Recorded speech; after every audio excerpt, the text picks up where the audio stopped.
Afternoon, everyone. Um, just like you said, our personnel, so our list is right there. The only thing that you'll see are there are a couple of positions that we need to fill still. And we were waiting on the okay, if you will. I don't know it's the right way, but we're all in the middle of um, the survey, or I don't know the proper word to use. Compensation study, yeah, that's right. So when that's done and clear, then we'll be able to fill some of those. For example, our community, the first one you see, the community engagement specialist, that's the person that plans the things such as the block party that we had this past weekend. Yeah, that's right now. It's that person doesn't exist. But other than that, those are just standard positions that we've had, and we're just wanting to fill those when it's the appropriate time to move forward. As far as our budget request, if you look at the next page right there, at the very top, it says community programs just requests our $5 million allotment. And if we can have that, we would be most appreciative. And that's the only request we have.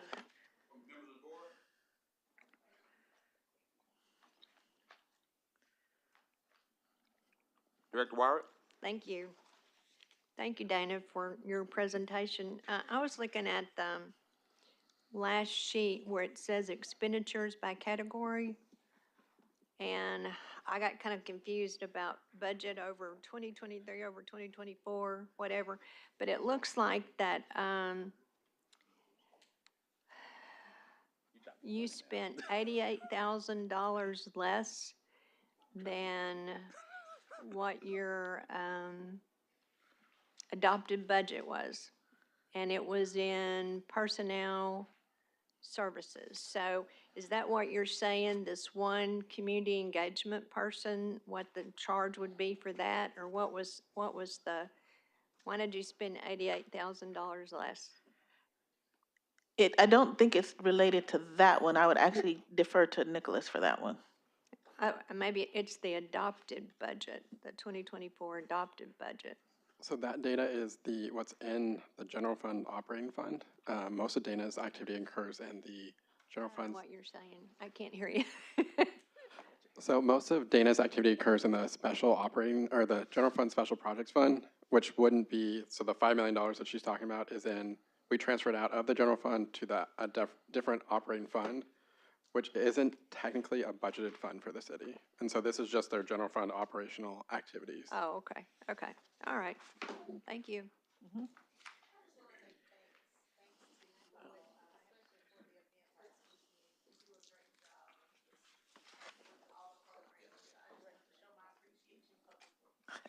Thank you. Director Adcock? Thank Yes. you. Sorry about that. On page 7, you had 803 young people apply for your summer program, and you took 657. Was it because you didn't have enough jobs for the other ones, or did they decide not to do it? Or It's usually because, yeah, they decide not to, or they have other opportunities. Some of the students sometimes get other jobs in between when they apply for it, and by the time summer youth employment actually starts, they can apply starting February 1st, and we take all of those students. We actually take applications up to 1,200. That's when it would officially stop, and it doesn't start until the second week of June. So between that time, lots of stuff happens. Okay, well, I just was wondering if it was because we didn't have the jobs for them. No. Okay, thank you. Yeah, we try to hire everyone that comes through the door. We try to. Vice Mayor Webb? Thank you, Mayor Scott, and thank you, Director. And we've had the privilege of working together, I think, the whole time you've been here. So I have a comment and a question. On the accomplishments, we were doing a good job of making sure the programs were measurable and all of that. I know at one point during the year, the CYF was concerned that some of the programs didn't have the attendance that they were hoping to. Have we done, or had those programs done a better job in getting their deliverables up? Yes, they have, and that's why you also see and hear about our monthly professional development, we've done two things. Number one, we've seen the issues that we see that they need assistance on. And so we attack that two ways, through professional development that everybody comes through, as well as Jerry Stewart, who is our programs coach. Then the second way we do that is we ask everyone to have we actually survey all of our participants, our program providers, their staff, to find out what they're saying that they need. And then we respond to it with appropriate professional development. Because we've done those two things, we definitely have seen an improvement, because we're speaking directly to what they say that they need and what we see that they need. And I think that you and the commission are doing a really good job, and sometimes people don't seem to know that. I thought your annual report was really good.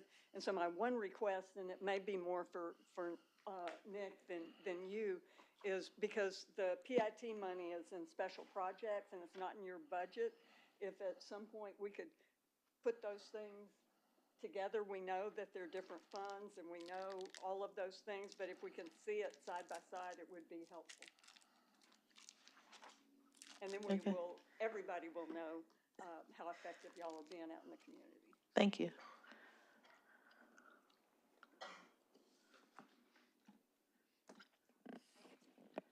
Director Phillips. Thank you, Mayor. Good afternoon, Dana. I echo Vice Mayor's sentiments about the impact your department's had on the city, so thank you for the work. I know earlier this year we had kind of a revamped evaluation process that you and the acting city manager brought to the board. What did we learn going through that process with these groups that we can take to 2025? It's not finalized yet. It actually is that our program monitor is actually doing the full monitoring, like, as we speak. This is when it happens more towards the end of the year. Okay. So I'll have more information for you in that annual report like we had, but we have seen some marked improvement, like we said, because we've been paying attention to the skills and activities tracker, which is actually updated on a daily basis through a new system that we have. I don't know if you remember when you had approved the Apricot system, but that was all part of it. So we have some new opportunities for the data that we are already providing through like, what was it? The names are going out of my head, but what Marquise Willis put together, the rock report. I was like, what is it called?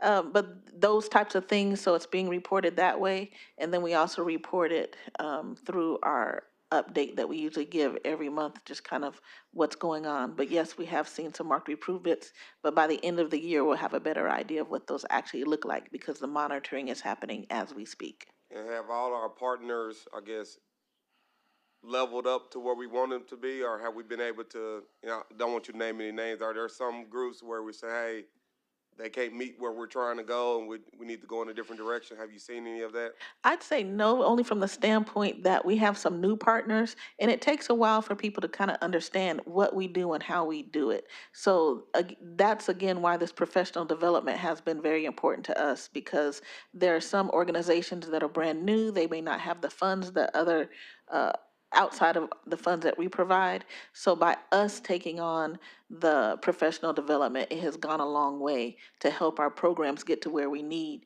There are a lot of programs out there who are doing some really great things, and we want to help them however we can to be successful. So I always say, and we agree that we're more inclusive as opposed to exclusive. We're not trying to get rid of people. We're trying to figure out how can we help them get to the next level. So we're not just dismissing the new ones that are still kind of trying to figure it out. We're trying to help them. We're trying to pair them with other organizations who have been successful, and they're doing it. They're providing that mentorship peer to peer, and I've seen that be successful. Okay, awesome. Thank you. Yeah. Thank you, Mayor. That's all I have. Thank you so much. We'll now go to Housing Neighborhood Programs. Okay. Thank you, everyone.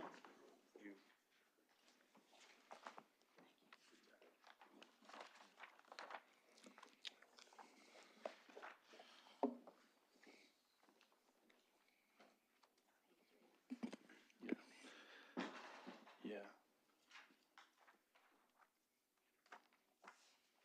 I'm gonna. And Kevin, did you hear where you're going through your budget request? And that's Yeah. it. Yeah. Yeah, I just we're want not to doing leave you. We're not doing accomplishments, just budget requests and personnel. Okay. I just want to leave these with the board, so it's something you all can look over in the evening time. Is that the new?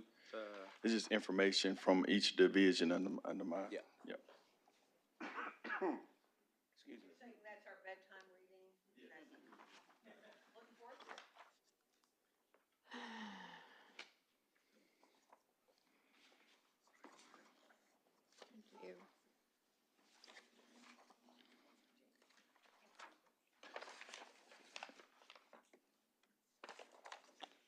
All right. And Mayor, I had a small presentation regarding homeless services after that I can do or cannot do, just depending on how you want to.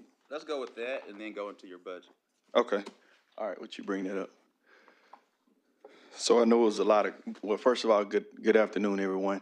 I know it was a lot of questions as far as what we do with the Homeless Services Division under Housing Neighborhood Programs. And so I just want to give you some accomplishments and things that we've been doing the past few years dealing with homelessness in the city of Little Rock. So some of the key accomplishments, of course, we established the appointment of the Chief Homeless Officer, Matthew DeSalvo. Also, we've done community engagement, partnership building, engaged with over 50 local homeless services providers to create referral streams and collaborative partnerships. Also, we organize. And before you, members of the board, you'll email this to them, correct? Yes, he has a copy of it right now. Have we passed that copy out? Oh, can you just email it to him? I thought when you brought it up on the screen, it was going to come Yeah, up. they can see it. I just want to make certain the board members know. Right now, Kevin is doing a detailed presentation on what we're doing with homelessness. We know that's been a big thing as of late, and clearly I know Jay Cheshire and Nate Coulter, the Chamber and Central Arkansas Library System brought both cities of Dallas and Nashville to discuss what they're doing in homelessness. And so this presentation is about that. This will be emailed to you, and then he'll go. So maybe not a whole lot of questions about this, but we wanted to go through it today. Well, you can ask whatever you want, but I know you all may want to leave here a little earlier if history proves itself to be correct. So he'll go through this, email it to you. There's no paper copy of this today, but it'll be emailed to you as well. This will be some additional bedtime reading because this is different from what you all have right here for bedtime reading. And then he'll go straight into his budget. Thank you.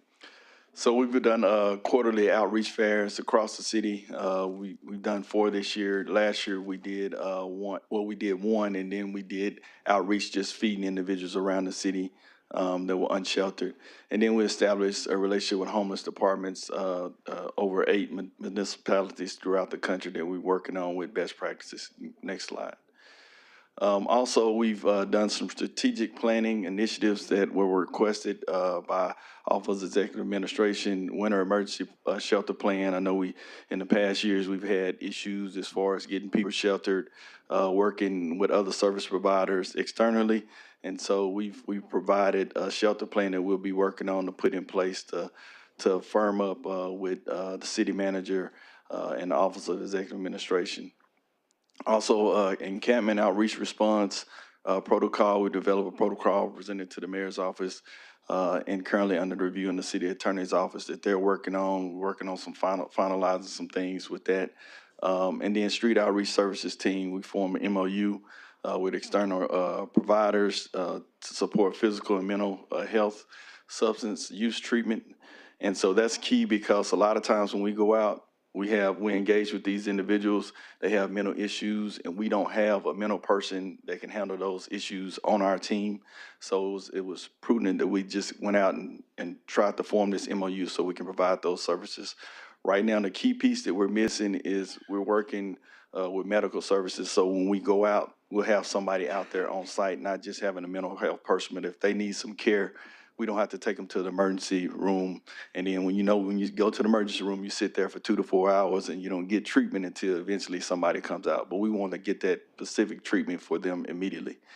Then also we're working on training and capacity building, staff trained, trauma-informed care, Narcan use, and then schedule CPR, first aid, and de-escalating training for staff members. Next slide. Technology and data utilization, some of the things that we're doing currently right now, we're implementing technology, working with IT. We're trying to use in-house services before we go outside and try to expend money. due to the fact that sales tax in the past, we just got to find other ways to try to make this happen. And so we've been working with IT. We do have the 311 system set up so residents can go through 311. It's in the demo phase. It should be released here within the next week. The 18th. The 18th, it will be released so residents can go in. If they have an issue, they can put in, if, with a homeless, unsheltered person, they can put that information in. It'll track it for us. That way we can track those responses. Also, we're using GIS mapping systems, so we track the locations where these individuals are, so we'll know where they are consistently around the city. I know we get a lot of calls, a lot of service requests from different areas around the city, and some are back to back. You know, this person has been in this location for this long, so we're trying to track those locations so we can address those issues. Electronic bed inventory is very, very important. It's an app that we're creating so we'll know once our engagement specialists go out to the sites and they engage with these individuals, shelter beds, that we'll have real time that our partners, nonprofit organizations can let us know what they have available at that time period. We currently don't have that. We've been working on that for some time. And now with Abdul and his IT team, we're able to get this done. So that app should be coming out pretty soon. I've already went through the demo phase of that app, and it really, really, really looks great, and it really helps us out as far as with our partners. Next slide, show. Outreach and community education forums and training events. We hosted forums with experts from Nashville and Dallas. I know some of you all were able to attend that event. I remember seeing Director Miller there at that event last week. And so we hosted those to educate landlords, housing support programs, nonprofit or other members around the community on what they're doing and what we're trying to do to enhance what we're doing in the city to help unsheltered individuals. And then resource accessibility, translating informational pamphlets in Spanish for our broader community access. Next slide. Proposals for future plans. We're working on the tenant certification program in partnership with the Little Rock Realtors Association to create more permanent housing options.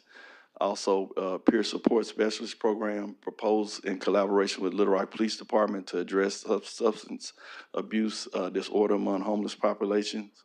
And one of the things that's important for us, housing, permanent housing is really, really key because we're in the housing first state, so we want to make sure that people get housing. Next slide, show. Outreach and service connections and campaign outreach responses. These are our outcomes. We've responded to over 150 responses coordinated with direct service connections providers. And then also electronic communications. That's where we receive text messages, emails, communications. That's 500 that we receive.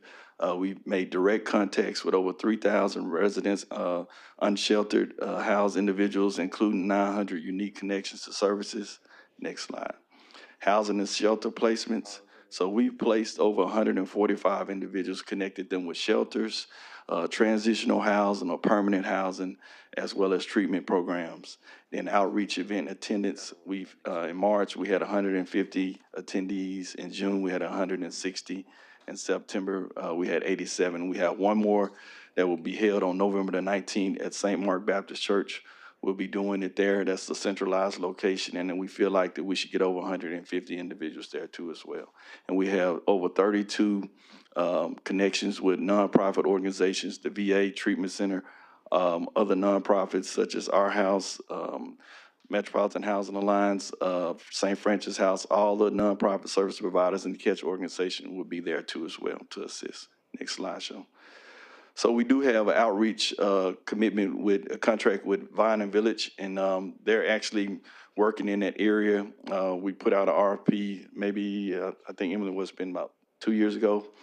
And so we've been working with a Vine and Village. They do homeless outreach in those areas throughout the city, and that's mostly in the heart of the city, in the Milltown area, close to the university. And so they started off putting 186 entries in as far as individuals that they came in contact with that was unsheltered in that area.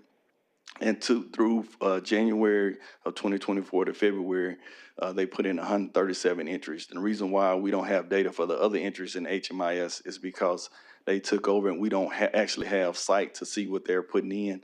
But I can get those numbers. I'll have them in our accomplishments at the end of the year. And then financial assistance, we've tapped into other sources of funding through the federal government, through ESG, Emergency Solutions Grant, and also our home art program funds.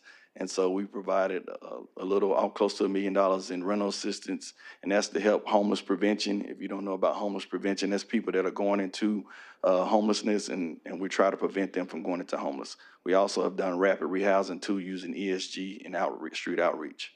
And so we were able to assist 188 individuals. And then our street outreach services we use through ESG too as well. And we benefited 97 individuals with food supplies and resources. One of the things that we're planning on doing is applying for more ESG funding. Currently, right now, we do not have access. The state is making a change from DHS to ADFA, Arkansas Development Finance Authority, to administer those funds. Next slide, show. And so I just want to play a little video of one of the things that you all know that really, really would impact and help the city of the Rock. This is just a rendering of the microhome village right now, where we're at and where we're trying to get to.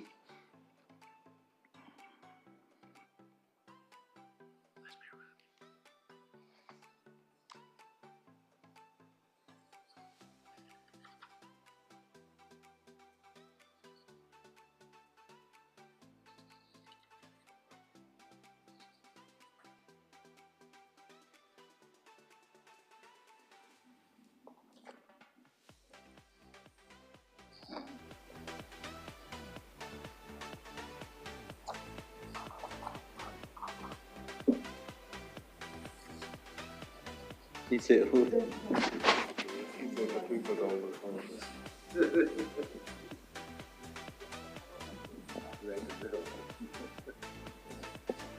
It's only like you people support.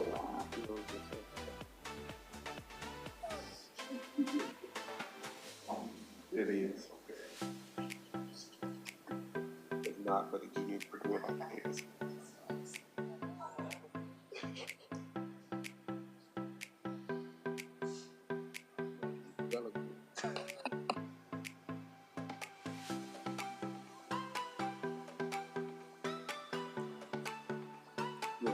You go to the next slide show.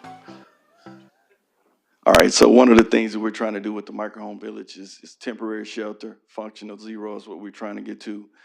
220 individuals, they can be there at any given night at the community center as well as in the microhome villages.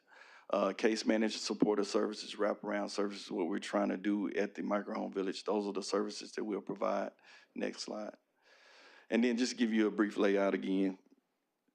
These are what the units look like, what'll be in the units, what's in the community center, 32 beds, emergency shelter, 16 men and 16 women, showers, bathrooms, laundry facilities, case manager's office on site for the manager, commercial kitchen, dining hall, security and intake. We're holding off on the C-store right now and then have a medical clinic on site. Next slide. These are some of the funds that we currently have available. We're looking to ask you all for additional funding with the microhome village too as well. Go to the next slide. And then these are just our goals for the microhome village. I'm not going to go through them. They'll be in your slideshow presentation that you got. Any questions on the presentation? Vice Mayor Webb? No, I was looking to see, Director Phillips. Well, thank you. My question wasn't on the presentation. I was a little premature, so I got other questions about your budget. Okay. I can go ahead and go to the budget. Go straight to the budget. Okay. All right. So on the homeless services, we're asking for additional engagements, advocate specialists, and then fund COC for 1 year for our planning grant. Also, vehicles for the engagement advocates. I did, based on the presentation and other information that you'll find in here, it is some additional things that we need, but based on the budget, it's not in here, but you'll have that information you can read later on tonight. So Animal Services Division, I'm asking you to fund 3 new animal service officers and vehicles as well to address some of the issues that we're having around the city with overpopulation of animals. And then code enforcement fund 5 new code enforcement officers, rental senior position that was previously approved in the previous budget, and then just the new vehicles for those 5 new code enforcement officers. And then the land bank fund the current salary for the land bank redevelopment administrator, fund the new software that we receive, and then the lien foreclosure fees and the land bank purchases that was requested. And then the microhome village fund the operation. Also, we have some additional services for the microhome village that we'll need for construction wise too as well. And then fund the code enforcement officer vehicles. And that's all I have.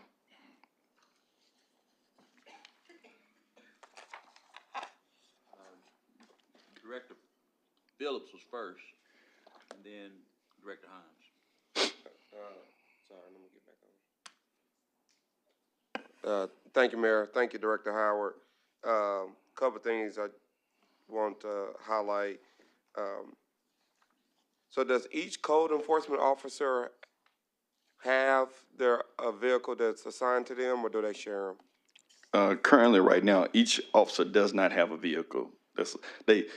I would say 90% of the fleet does. Yep. But we're missing some vehicles. We have some old vehicles that's been recalled, and I know Willie is working on getting those vehicles so we can have vehicles for those officers. And my next question is for you to help me when I start getting phone calls about code enforcement issues in 2025 in light of the sales tax. Do you have enough people to go through the periodic inspections like you want to do? No, we don't. You got to think about the city's grown, population's grown, more development has happened throughout the cities. And so we can't service and make those inspections on every unit throughout the city. Even if we're doing the 20%, we won't get it. Yep. Yep. Yep. And obviously the sales tax would help with that. My second question, just want to make this public. I know the Love Your Block grant, I just want to say this for my colleagues, is funneled through your office, correct? Correct. And I've talked to a lot of neighborhood associations that applied, and they know they only can get it once. You can't get it more than once in a year, and the currently amount is $1,500. $1,500. We increased the amount when COVID hit. Of course, we had a year where we didn't have it, so we had an overfunding of that special project. And so instead of keeping it at 1,000, I increased it to 1,500, so we can provide more services for the neighborhood associations to do more things to beautify those neighborhoods. And so currently it's at 1,500. We should run out of money in that special account here probably at the end of the year. And so we'll need some additional funding. I know at one point we were trying to get up to 5,000, and that was if we would receive additional funding sources from sales tax or what have you. But currently we don't have enough to fund 5,000 for each neighborhood association. Generally, we have about 20 to 25 that apply each year. Sometimes in a great year, we have 30.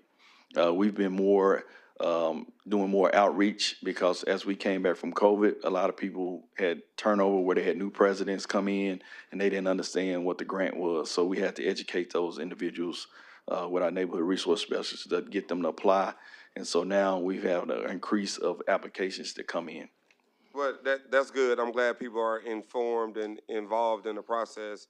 I know we're not voting today, but I'll make it public that I have told neighborhood associations that I want to do all I can to increase the amount of money in that bucket, so when they apply, they can do more for their neighborhoods. Yes. I mean, they live there, they know what they need in whatever neighborhood better than any of us do.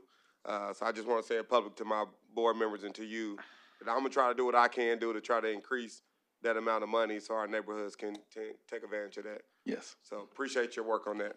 I think that's all I have. Thank you, Director Howard. Thank you, Mayor. Director Hines? Thank you. Hey, Kevin, can we go back to the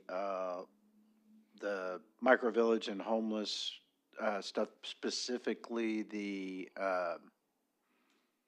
new plan that's in the city attorney's office? I got a couple of questions. You don't have to tell me exactly what they are. I just wanted to kind of cover it.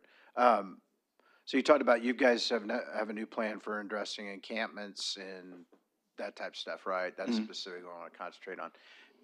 Does that include the addition of the micro village and how we attack that, or is this plan totally exclusive? And I'll tell me what you're saying. I'm gonna give you what I think, and I got we'll you. see if they're Yeah, so the plan that I'm just talking about is the outreach that we do when we go into the encampments.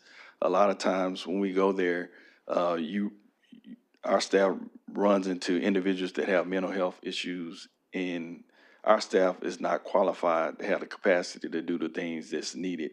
So our goal was to form or a comprehensive response team that can go out and address those issues that we see. And so currently, right now, that's what we're working on the MOU with the city attorney's office. So I guess where I was trying to go to is, what's our plan after we get the micro home village addressing these encampments? How are we going to address the situation now that we have someplace for them?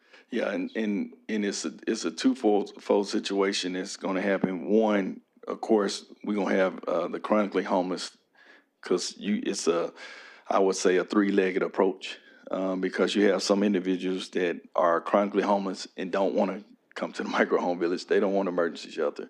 Then you have some that needs to go to emergency shelter before we put them into the actual micro homes. They just wouldn't go directly to the micro homes. And then you have another leg where you have individuals such as a mom that's sleeping under a car with her two kids, and they need to go directly into a micro home, and they can't go into a shelter. So it's different approaches. One of the other things that assists us too as well, I've been working hand in hand with Aaron, with Pulaski County, with Providence Park. They will have the chronically homeless population and serve them too, as well as permanent housing, whereas we would do transitional. We can have the emergency shelter there and shelter those individuals that we find that's on the street that can't go into the compassion centers, other areas of the city. So having a micro home village would allow us to shelter those individuals in those locations. So I know we're still, where are we at in design phase of the village? Is it design's complete? Yeah, so the design is complete. Where we're having the issue is, and where we'll need additional funding, is the mechanical and electrical came in $1 million over what we actually budgeted. And so we're struggling with that right now. Okay. And where I'm going with this is, back when we were trying to locate the homeless day center, Tulsa's part of my territory. They have a homeless day center that allows overnight, and went and met with their director, and they had a specific way that the center was designed to have, that I like to share with you. And then also, they learned an expensive lesson with plumbing fixtures and stuff, and you can't put normal plumbing fixtures in there. So I just want to make sure we're addressing that. They not to be harsh, but what they use is essentially a prison toilet, because you can't tear it. It's just a stainless steel. Stainless steel, yeah. Yeah, okay. I just want to make sure, because that was one of the things they told me. We had to replace everything in less than 6 months, because it just, we had to go. That was one of the things that lessons learned. So I just want to make sure we're looking at the same thing, because I don't want us to get into it. Correct. We've got an expensive problem to fix and do it the right way on the front end. So that's good. Thank you. Yeah, and it's other items too. Just to give you an example, we were in Lafayette, Louisiana, maybe 2 weeks ago, and we was at Arcadian Cares, and our bunk beds in the emergency shelter has to be metal. You can't have any wood, because bed bugs, the dresses, they'll eat up the beds. And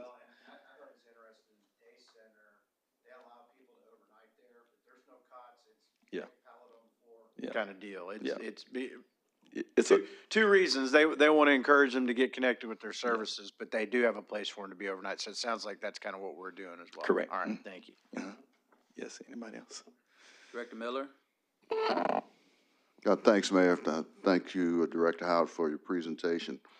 Couple of questions. Yes, sir. First, on the micro village, can you give me a estimated date of completion? Because I get that question all the time. Yeah, we're shooting for April of 2025, and it's a lot of things that's playing a big part in that. We're going to meet with Jay Hartman next week to address some of the electrical issues. The transformers and the switches and everything is causing the issue. We'll be working on construction, but it's a lot of things got to come together. So we're shooting for April 2025. All right, thank you for that. As relates to the design of the building, we have a tornado shelter there, right?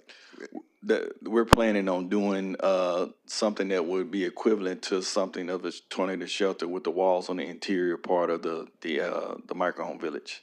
So not each individual home, but they'd have to go to the community center. and that will be tornado proof. Mm-hmm. Or that be the tornado shelter. Yes, sir. Of course, Director Lewis had the same question I had about, of course, we got the funds to build it. Where the funds coming to operate it? And it's in my request too. That's so- in 2025's budget. Yes. Okay, thank you on that. As relates to homeless, of course, we had Nashville come in. I heard what they said. They had 45 people, staff people in their Office of Homeless Services. What's the total number of people in our Office of Homeless Services? We currently have 4 right now. 4? Yep. Okay. And in your package, I put some detailed information for additional staff in there too as well. How much additional staff are you looking at for 2025? I would like to get up to 8 if possible, but what I submitted to you all previously to Nick, it's 6 right now. Okay. And if I see some unsheltered person sleeping on the sidewalk or something, what's the best number to call? Do we call you? I mean, I don't want to call the police. I mean, I'm trying to, and I get this question from constituents. What department do we call? I don't want to call the police for somebody sleeping on the right of way. I mean, that's not what I think the police ought to be doing. Who do we call? Yeah, for right now, you can call the Chief Homeless Officer, Matthew DeSalvo, or you can go online. You can go to our website. We have a form that you can put information in, and on the 18th, you'll be able to go to 311 and put that information in the system, and it'll immediately go to him too as well. Okay. As it relates to shelters, I get this too. Certainly even from Matthew. Pick up somebody or we talk to someone. We don't have any shelters. We don't have any beds for them. Where do we take them? That's what we're working on now, so we can try to address the shelter issue. But he's right. We don't have a place for them to go, and that's what we're trying to work with our nonprofit service providers so they can make sure that they provide the shelter beds. In the past, they hadn't provided the shelter beds available, and that way we can address how many beds we need, or if we need to work with another nonprofit organization. I know Vine and Village is working on a few things to provide some shelter in their areas, and that's private money that they're using. That they're going to try to purchase a facility that's close to them. They're actually in the process of providing medical services as well as washing clothes for these unsheltered individuals and medical services there too as well. And so that gives them an option to take a shower, bath, and everything until we get to a point where we can provide shelter for these individuals. Okay, thank you. And finally, I had a question that was prompted by one of my constituents. Of course, everybody knows Kathy Wells. And how many rental inspectors do we have? How many do you have in your budget at this point? Rental inspectors? Yes. We only have 5. 5. Okay. And I told them I'm going to be, and of course, I know we're not voting now to use what Director Phillips has said, but it just seems like 5 is not going to get us where we need, where we really want to be. So we're thinking through that in the weeks to come when we adopt this budget. It seems like 10 would be even better, but maybe that wouldn't be it. But 5 just seems short. But anyway. It'll get us started in the right direction. And Director Miller, and to board members, I know you all met with the cities of Dallas and Nashville. I want to remind you all that their budgets are significantly higher than ours. We got a $331 million budget. Nashville's homeless division, I believe, is $40 million itself. So, I mean, as I often share with folks, Little Rock is a real unique anomaly because we're the largest city in a very small state. Houston is larger than our state. We got the same issues as Houston, as Nashville, and so I just want to caution us when we talk to cities like Dallas or Nashville and say, oh, well, we need to, because just like there are 5 what did you say? Rental Rental inspection. inspectors. There are 5 planning development code enforcement officers for the entire city and all of our businesses. So we got 5 rental inspectors, and we know we got at least 58,000 households. That's households. That's not even. Those 5 rental inspectors are for rental homes that are single family unit, as well as multifamily unit. So it's very easy for all of us to think certain things. They got a $40 million budget just for their homeless division. Yeah.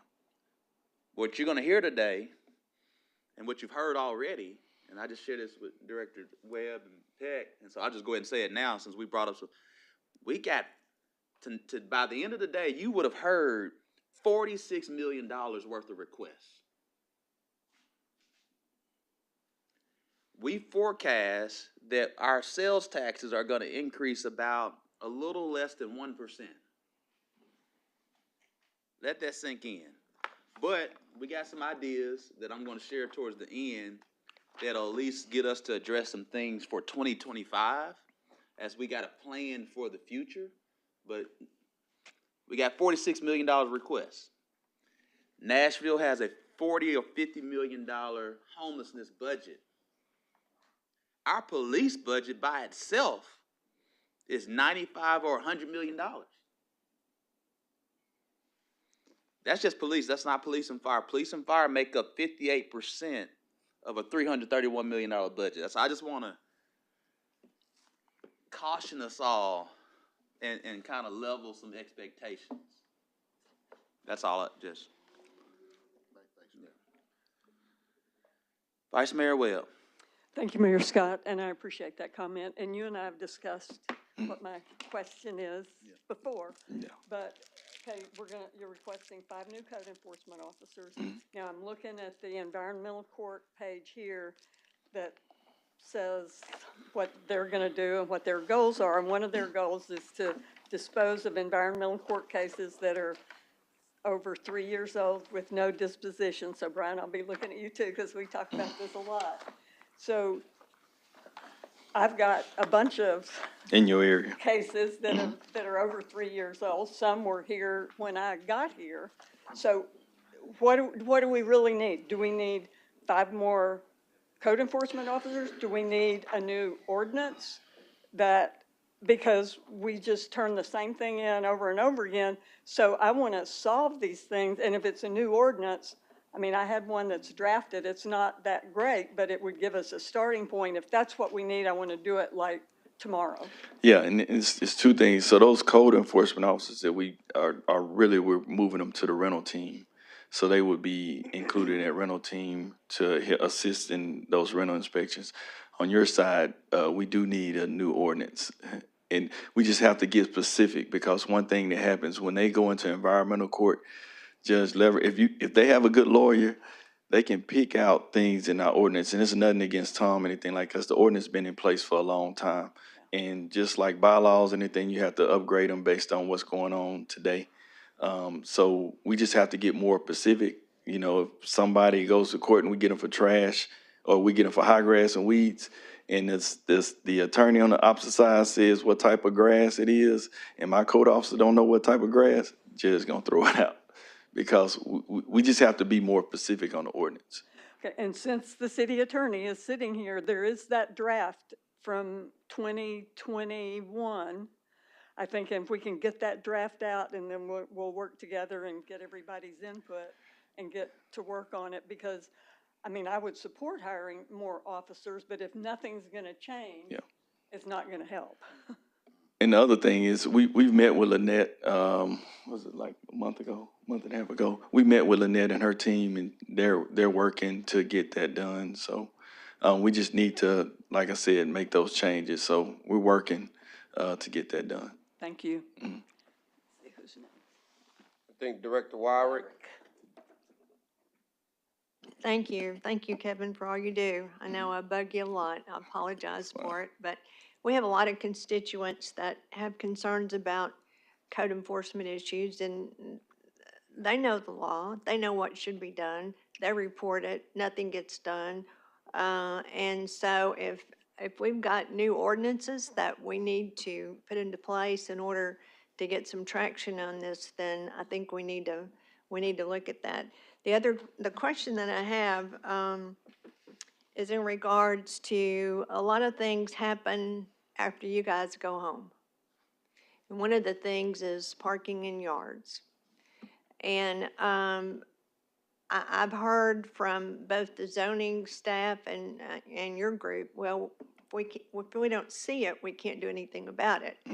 And what is it going to take to have some flex time for code enforcement to be able to work after hours when we see a lot of these issues that are going on, and on the weekend and on Sunday? Because, you know, we look at quality of life, and that's the time of day when you come home from work and you have all these things that you see, you know, and that's when the others come home. So what can we do in order to do some flex time so we can address some of the issues that improve the quality of life for our residents? Yeah, and we could do that. I think what we're gonna have to do, if we do that, you're gonna have to have police officers going with those code enforcement officers, because that's the time of day that people go home, especially on the weekend. You know, people want that quiet enjoyment, even though they may be violating the ordinance in some type of way. My code officers are not equipped to go and confront somebody that may have major confrontation. So we would need additional staff members to go with them on those calls. I don't have a problem with adjusting hours, but we may lose some staff members because most of the people, the reason why they come to the city is they want to work 8 to 5, especially in our service division. Now, if we change it, of course, we may have to increase pay. That's one thing we got to look at.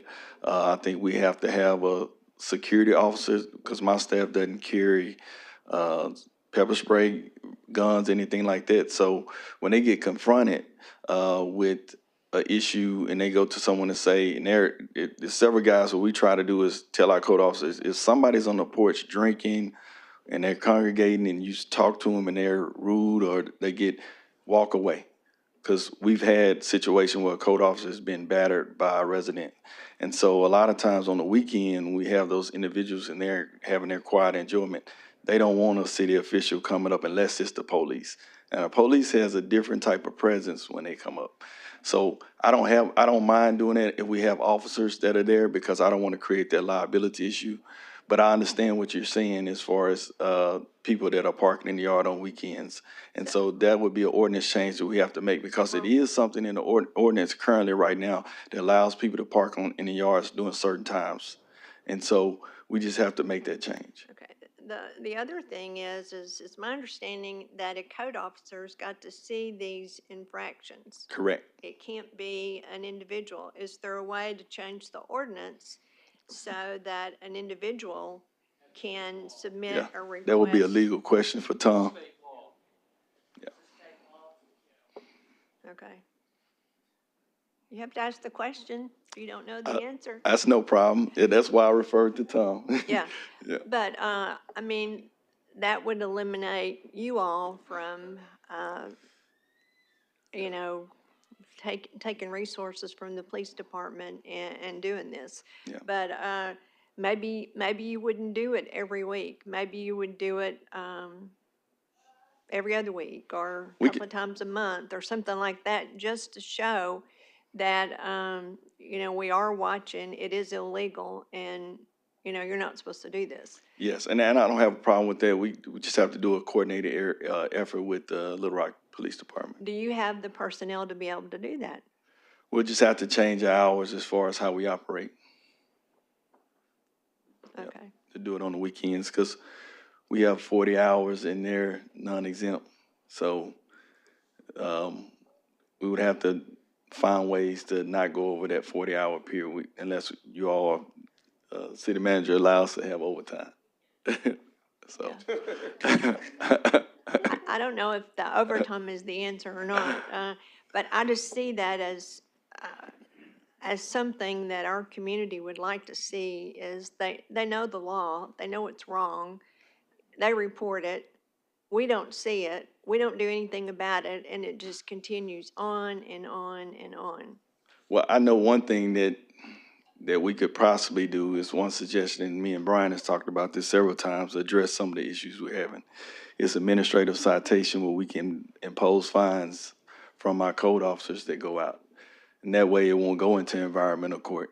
And so you're creating that, but Is that those are gonna some be of an ordinance? Do you have to the, write that's an something that ordinance to we do have to that? discuss with Tom. Yep, What? yep. Oh, so you're saying that's a state thing as well? Your code enforcement actions are treated just the same as misdemeanors. If they appeal to circuit court, they get a 12-man jury. All right, Director Computers? I guess I was through, thank you. Oh, I thought you weren't through, I'm sorry. I apologize. If you're still going, I'm sorry. I apologize. I gotta know when. I just got one more question. Yes, ma'am. When I when took it's a 2 or 3 breath. seconds when you're quiet, I thought you were done. I promise, that's how I was. I'm a that's how- heavy breather, okay? Okay, all right. I'll, okay. Okay, so, Kevin, how many, how many code enforcement officers will you have with this additional 5? 40, it'll be 43 total. 43? Yeah, either, we have certain officers in certain divisions, but it'll be 43 total. Okay. So that's, through the years, we've increased it, but, okay, all right. 43 total is what we have, and that includes the 5 that you're asking for now. Correct. But you also said that, some of those people do rental inspection. Does that include the rental inspection folks? It does? Yeah. So it's rental inspection plus code enforcement, it's a total of 43. Okay. Okay, Mayor. Now he's not listening. You said you breathe hard. I was just making sure Yeah. kept going. Director Hines? I think it didn't turn off from earlier. All right, I was going directing Computers now. Then we go Director Adcock. Kevin, going back to the homeless, I was at the same dinner with Virgil when they were talking about that, and the mayor's right. They've got huge budgets and but the thing that I took away from it, and I think Matthew is, of all the hires y'all have had lately, is an A+++ hire. I mean, he wants to do well. He is a nice young man. He's smart and dedicated. I think that his frustration is listening to those other 2 groups is he doesn't have enough support, people-wise and monetary-wise, and doesn't have the ability when I call up and say, I've got 10 people sleeping in the park, what are you going to do about it? He's going, or I call Chief Helton, he does the same thing. I mean, and so it is a hard problem. One of the things, and I'm now infringing on Kathy's domain, but I would appreciate it if you would talk with Kathy about if using some of the $5.5 or $6 million of PIT money is something that we could think about using for homelessness to give that young man some artillery to fight this problem. I mean, he's out there fighting the good fight, and he's got sticks, and everybody else has got all sorts of armoriterium. And I just, we have to be smarter with our resources, and that is, to me, as the mayor and I can tell you, the number one issue when we were looking at this in our community is homelessness after public safety. And we have to be smarter in what we do. So y'all might think about talking about that, and then Kathy can kick me under the table later on. Yeah. When you read this, you'll get it, because it's comprehensive between Brian, I, and Matthew. So it has information in there that you're referring to, and that'll help address some of those issues. But yes, we do need additional funding, so if we can tap into the PIT funds, Well, yes. just, y'all think about doing, we've said over and over, if we do the same thing, if we try to do the same thing, the same way to solve the same problem and we're not successful, we're not gonna be successful Oh, no. again. And we've got the reality check of losing the tax. We've got to be smarter and we've got to address the issues that people are talking about. And so you're got a smart group of people. Kathy, I've known forever and is smarter than, a hell of a lot smarter than I am to figure out this issue. And I'd encourage y'all to get together and try to figure it out. We will, yes, sir. Okay. Director Adcock? Yes, I went to the same meeting that Virgil did, and it was about homelessness. One thing I took away from it, they got the 30 million and the 40 million from HUD. And they said the secret was the application. They did all the groundwork with the application. Amanda Jones is sitting over there. She does wonderful things with applications to federal agencies. We need to go to Nashville and sit down with them and look at their application, come back to Little Rock and come up with the application, contact HUD, and let's get some of those millions of dollars. And Yeah. let's go that way with it. Yes, ma'am. We've been to Nashville. Matthew was there for a week, and so he spent time with them. The key component of the application is making sure that we have our HMIS data and all our service providers are putting that information in HMIS so we can calculate and capture all those individuals that we touch on a day-to-day basis. And that's our house, St. Francis House, Little Rock Compassion Center, everybody that actually deals with homelessness and deals with the unsheltered. We have not been doing that here at the city. And so we have not been capturing all the information now.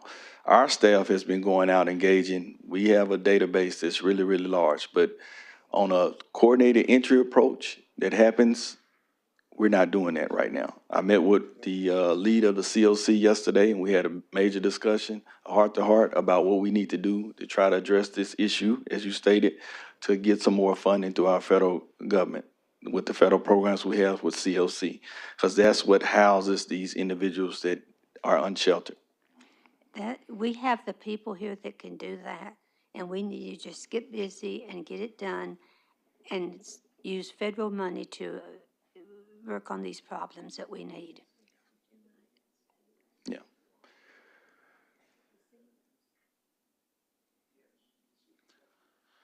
You know, Director Pitt? Thank you so much for your presentation. I just want to echo what Joan has said. I was at the dinner and heard the presentation from Nashville and Dallas, and we are not those places. And I'm glad we're not those places. But we learned a lot, and I think the idea of taking some of the PIT money to put towards this, it's in the top 2 or 3 things I think we all hear. And we all want to be compassionate and do the right thing, but he can't do it alone, or 4 Correct. people can't do it alone. Yep. So thank you for the work that all of y'all are doing. Brian, you're always so helpful, but we have got to equip him with some tools. correct. Yeah. Thanks. Thank you. Director Phillips? I just thank you, Mayor. And maybe this not to Kevin, this to my colleagues. I agree that we need to, I mean, obviously, everybody needs money, right? And I know Matt's team does too. I don't, to Director Compeers and Director Peck, I don't know if PIT is a place to get it. I'm not saying there's ever a place to get it, because everybody needs the money. But I know the programs that are working with our youth, based on what the chief said this morning, has been effective in reducing crime in our city. And I would hate to, I literally was on the radio yesterday and someone said, so are y'all about to rob Peter to pay Paul? And I said, hopefully we can take care of Peter and Paul. That's always the goal.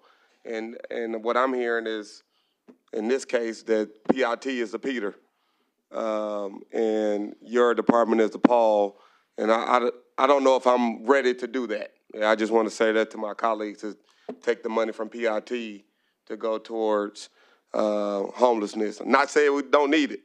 Not say there's not a way to do it, but I don't know if I'm ready to divest from what's been working very well in that department to add it to homelessness. So I just wanted to share that for the record for my colleagues.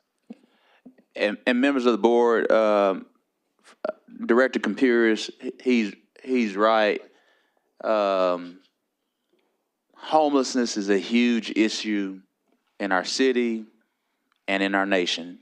If you are in a populous urban city, you pick a populous urban city in these United States of America, there is a homeless issue. Clearly, Kevin's done a good job of getting federal dollars, but he's right. Our partners have to participate so we can get more federal dollars. I think, again, going back to, and I shared this with a few directors over lunch, so I'll say it again. We have some funding that we've stashed away. It's one-time funding that we can address things. But we got to figure out what's a true need versus a want. As we talked about ditch maintenance, that is a want. We do it right now because when residents call and put in 311, we just don't do it every month on their property. And so theoretically, we could take some money we stashed away and get rid of every ditch in Little Rock. But the next month it may rain and rain, and it's there. So the question, we don't use that one-time money for something like that. We use one-time money to, try to solve a problem at least for 2 to 3 years, like we did. We used emergency money.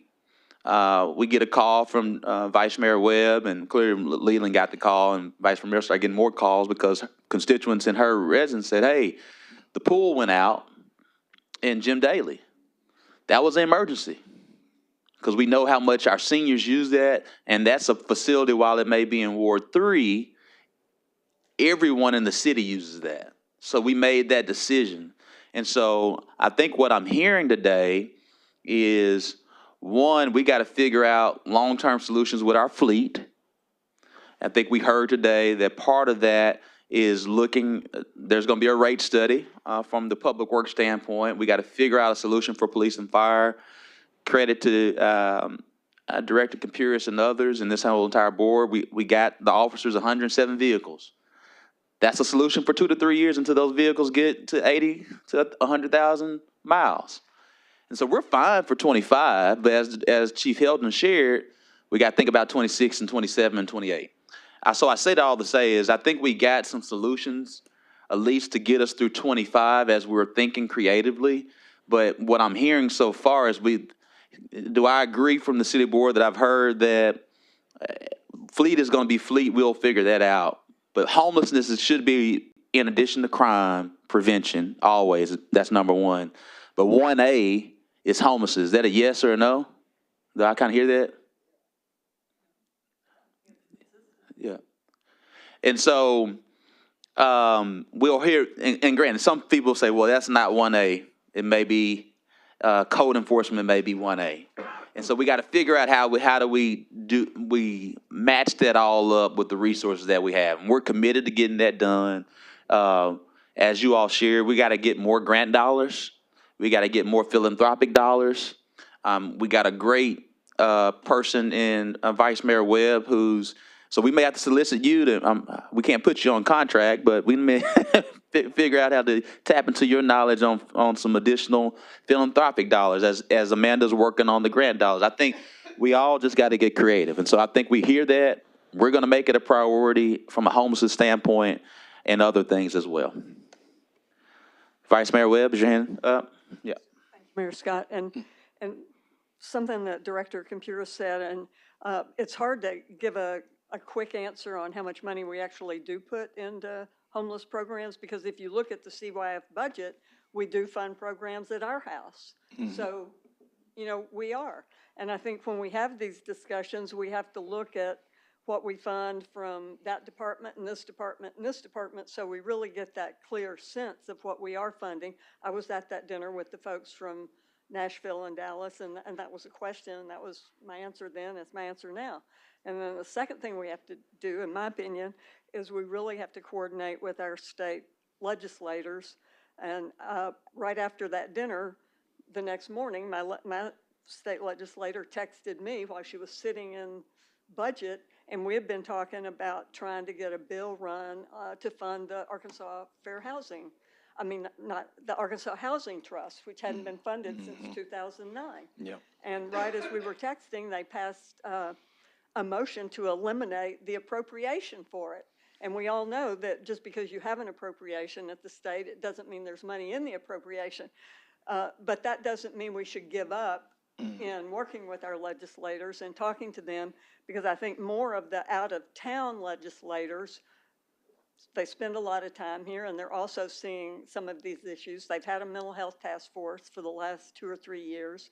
And it's important that besides what the mayor was saying about these grants and philanthropic, that we do continue to coordinate with them for any housing dollars or things like that are available. And we know that they sent housing dollars back Yeah. 75 million. 2 years ago. Yeah. And I reached out to ADFA and asked for additional money too as well. I hadn't heard back from them. I did speak to her, Lori on the phone. That's the manager, housing manager over there, and she said that they'll be putting out applications, and she would call me once the competitive process started it, so I can submit an application for it. And thank you for that. My state rep is following up with them too after they had that vote to find out more about what's available. Yeah. And we're shaking all trees as we can. We talk to the local field office as well as the regional field office to see what we can do to receive some additional money. I know on the ground here working to try to make sure that we coordinate with all the nonprofit service providers. But I did, if you would look through the blue packet that I gave you, it will show you what we actually need versus what I submitted. Because we do have some issues in the homeless service division, and he does need help. We do provide other services to Matthew outside of just that division. We work with code enforcement. We have other divisions that work to assist other departments around Parks, Rec, Little Rock Police Department, a lot of other planning as well that we work with Matthew to try to address some of these issues around. So I appreciate you all for letting me present today. And if no other questions, thank you. Director Wire has a question. I'll be really quick. Kevin, do you know how many folks that we have that are considered the homeless or unsheltered in the city? According to the PIT count, the last we had, it was a little under 600, but the PIT count was not including all the individuals that are in the unsheltered area, the areas that the areas, outlying areas that are forest areas that we don't get a chance to count those individuals. So I'm thinking it's probably around 1,500 individuals. 1,500. And do we have any history to know, you were talking about 3 different classifications of homelessness or unsheltered. Do you have any numbers to substantiate those 3 different classes? One of them that you mentioned was, that they're not going to want to be sheltered at all. That's the chronically homeless. They're chronically homeless. Okay. Do you have any idea how many would be considered in that category? Or the other 2 categories? So the ones that we know that are being counted is less than 600 that we counted last year. And it could change this year because we have people that come into the city that leave the city. But I would say anywhere between probably about 800 individuals that are out in those areas that don't get counted. Okay. Yep. Okay. That's it. Thank you. Mm-hmm. All right, thank you. We'll now go to our city attorney. All right. That was hard to get.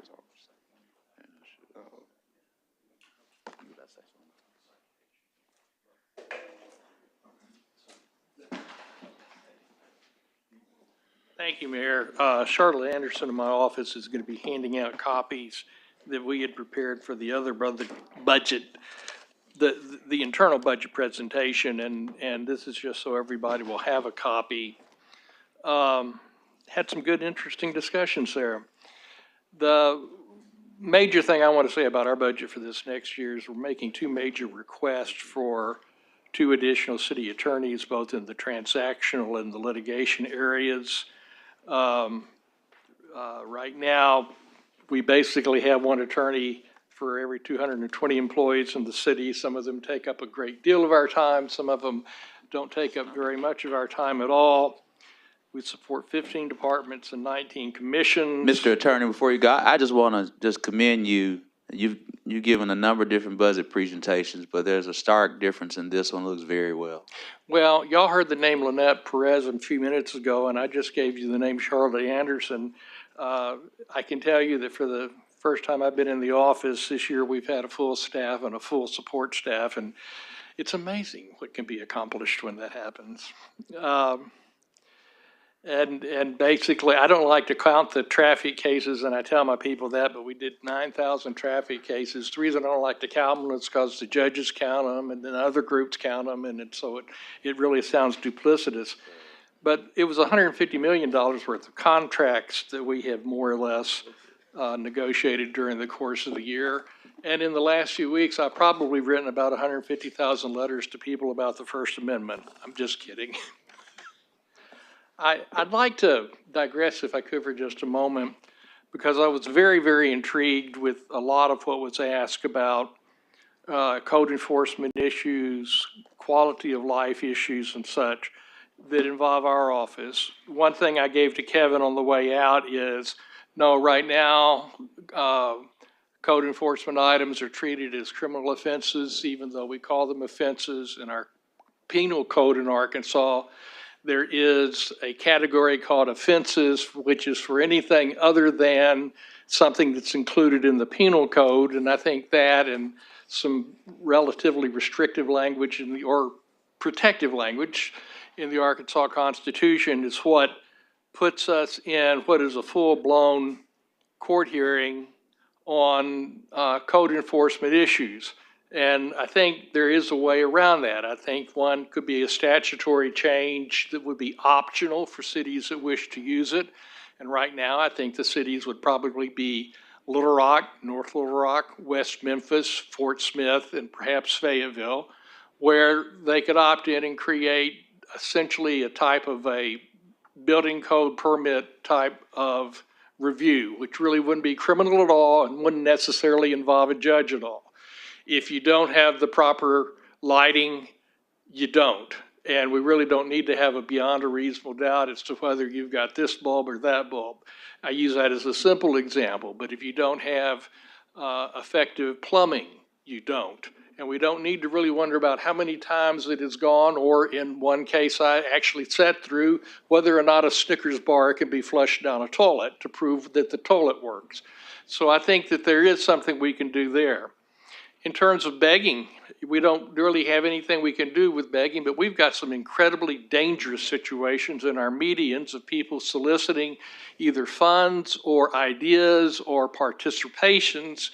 And there's this belief that that is somehow illegal and protected by the First Amendment, and it's not. But I have spoken with at least one legislator and drafting a bill for that person that would allow cities to declare that medians on major thoroughfares, and I have to define major thoroughfares a little bit more carefully, because what's a major thoroughfare in Little Rock and what's a major thoroughfare in Lepanto are probably not the same thing. But in those things, if you have a median and somebody's out in the middle of it, we're in an ability to say, go to the sidewalk, go to the curb. So that they're still in the right of way and allowed to do what they want to do, but they're not in a situation where if they accidentally trip or fall, or if their child falls over, we've got a major tragedy on our hands. So I think that is something very good that we can do. The question about do we have enough real inspection officers has another aspect to it that Kevin wasn't asked, and that's this. Periodic rental inspection programs which allow us into structures without a warrant upon consent, or if there is opposition, we can get an administrative warrant, which has as probable cause the failure to give consent. That takes us to a judge. we get the warrant, but then we can go in for administrative purposes only. Those have been upheld because they are indeed periodic and be carried on. We've got a case right now that's challenging the constitutionality of the city's periodic code enforcement program for our rental inspections and other things. So as we look at these enforcement officers, we need to look at the concept of how are we going to be able to maintain what we've got now that gets us into some structures. The structures we don't have problems with inspecting are the ones where they're hoarders and we eventually get the call or the fire department gets the call. There are ones where they have absolutely no sewer and we get in there and find out that there's cakes of dirt and grime and cockroaches, and people, in one case, lived in the place and kept all of the food he had in these very airtight plastic containers. Those we're going to hear about at some point. But it's the other ones that are on their way to becoming dangerous that we don't hear about. So I just kind of add that to say, you talked about homelessness, we're talking about budget. It would be nice to have a real conversation that throws out all the ideas about what we're doing with code enforcement and how we make Little Rock the best place to live. We just had a sales tax that had some monies in it for drainage, but what we don't have is a periodic inspection of our drainage areas within the city that are choked with trees and all, and that are so choked that the people that live next to them can't cut them down. Why don't we cut them down? We've got parts of that $40 million or $50 million in our budget that was for drainage, and instead of putting in curbs and gutters and drainage facilities, maybe we go out and we clear out our drainage facilities so nobody's saying you're getting ready to call us several $100,000 to cut down the trees in our backyard. We'll do it now, but then we will keep up with it. And you're talking about nighttime code enforcement. What can we do about that? Well, fortunately, a few years ago, the legislature got real upset about traffic light cameras, which was a great idea to make money. We put up a camera. If you run a traffic light, it takes a picture of your car, it takes a picture of your license plate, we send you a ticket. And Arkansas doesn't allow that because the person that actually gives the ticket has to be sort of more or less on the spot, and they have to have been the one that took the picture. I bring to your attention drones. Drones don't really have some of the problems that were described by Kevin a few minutes ago. You send a drone, you give us a neighborhood. I know that I get neighborhoods on my emails many times from multiple sources. I could send a drone there with employee X at a reasonably safe distance, take the pictures, he does the affidavit, she does the affidavit, and we use the film, and there's our evidence that can get us into court, and we can start pursuing these things.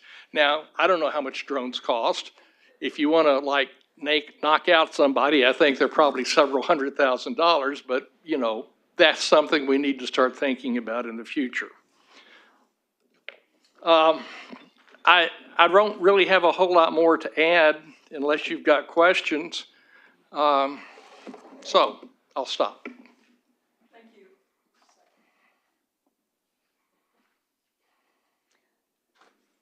I have a question, and it was before Director Compuris. And you were sitting in the back when Director Howard was talking, and I asked about the environmental court question, and since we don't have an opportunity to talk to them, I'd like to ask you kind of the same question. Disposing of environmental court cases that are over 3 years old with no dispositions. I have met with your attorneys, and I feel badly for some of them because they take a lot of flack from us about some of these cases. That was one of the courses in law school. It's it's called the reptile back course. Okay, thank you. I'm glad I dropped out. Okay. Do you think that a new ordinance and working with the legislature potentially will be enough to solve this issue?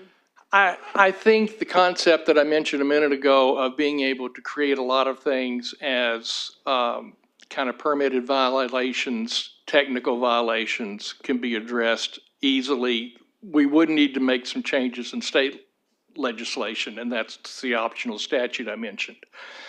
I think one of the things about code enforcement, I addressed in a memorandum to y'all before, that was to be kind of a, let's have a discussion memorandum, and we really need to have the discussion. Part of the reason that cases continue to be passed over in environmental court is because nobody really wants to make somebody get out of their house. A lot of these people don't have the funds to fix up their houses, and the city doesn't want to pay to fix up the houses, put the lien on it, and be able to sell it. We need to really do an analysis of what are we talking about. And part of that analysis is going to be, we've got a burnout, there's going to be an insurance for 4 or 5 years. We don't know if it's going to be there or not. In the meantime, people are breaking in. Fine. Let's look at it, and we're not going to do it in the 2025 budget by any stretch of the imagination, but why not in 2025? Can we look for 2026 and say, we're going to set aside this amount of money? And on the burnouts, we'll find out how many there typically are in the course of the year. And of those, we will find out how many are going to get redone because of insurance, and how many are going to be, what percentage are going to be held up because of insurance. And we'll go after the ones that are going to be held up, and we'll demolish them, and we'll get a lien on the property. And we may not get our money back, but we're not going to have the haven for crime there, and we're not going to have the disgruntlement for the neighborhood there. We're going to be able to address it.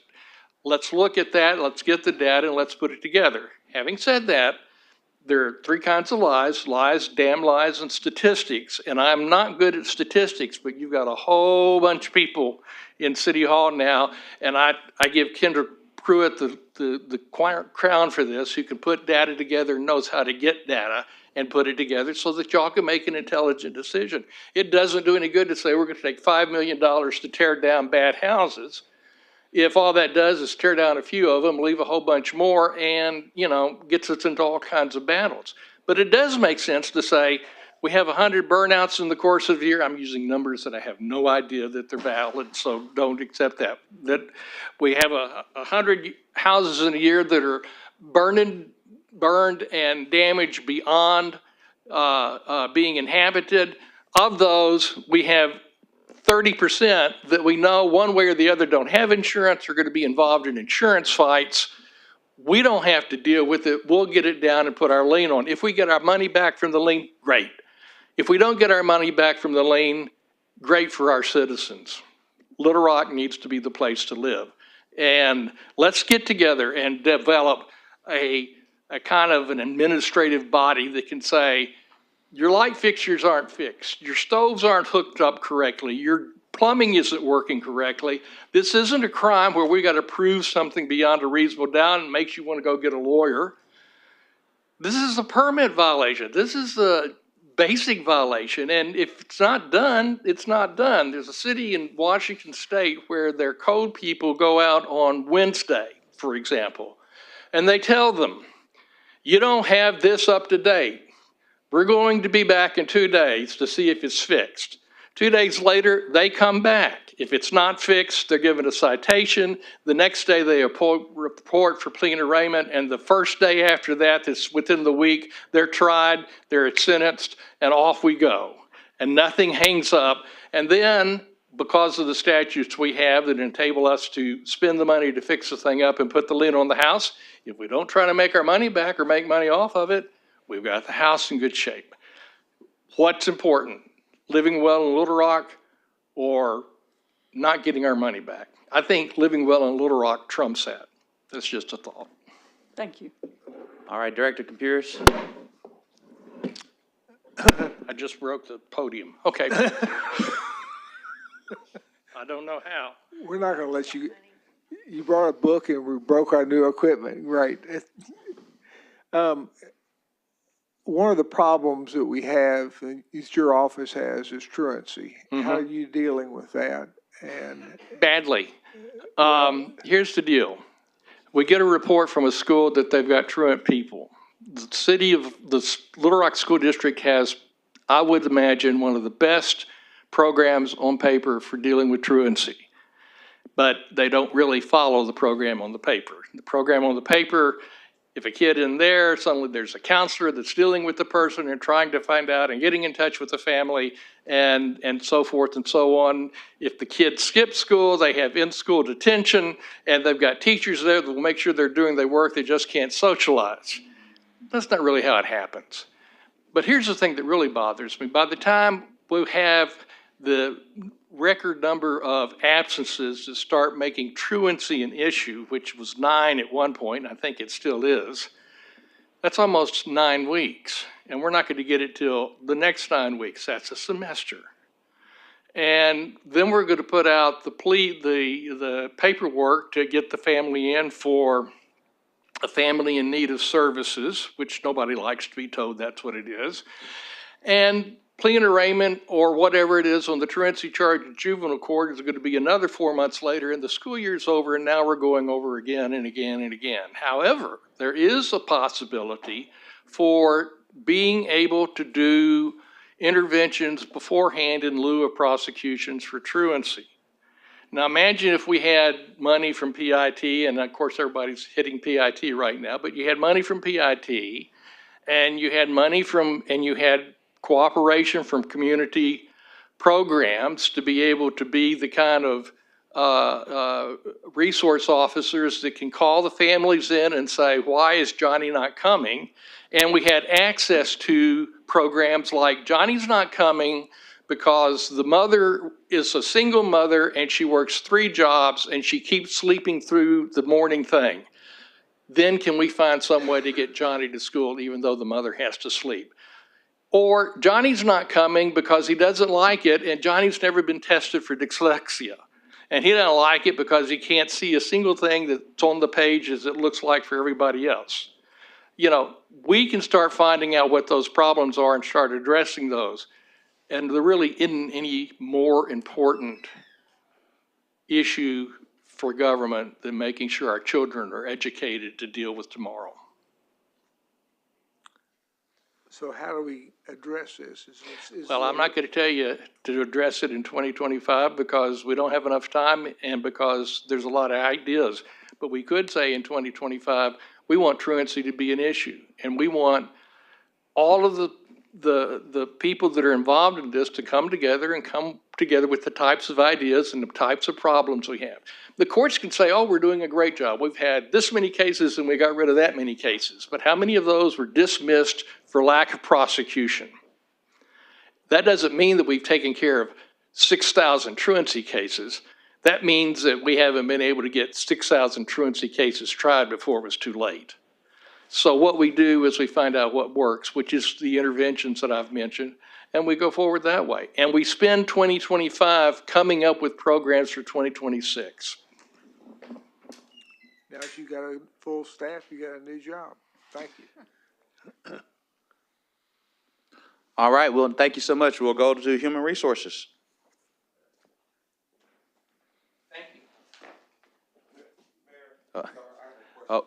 Before we go to Human Resources.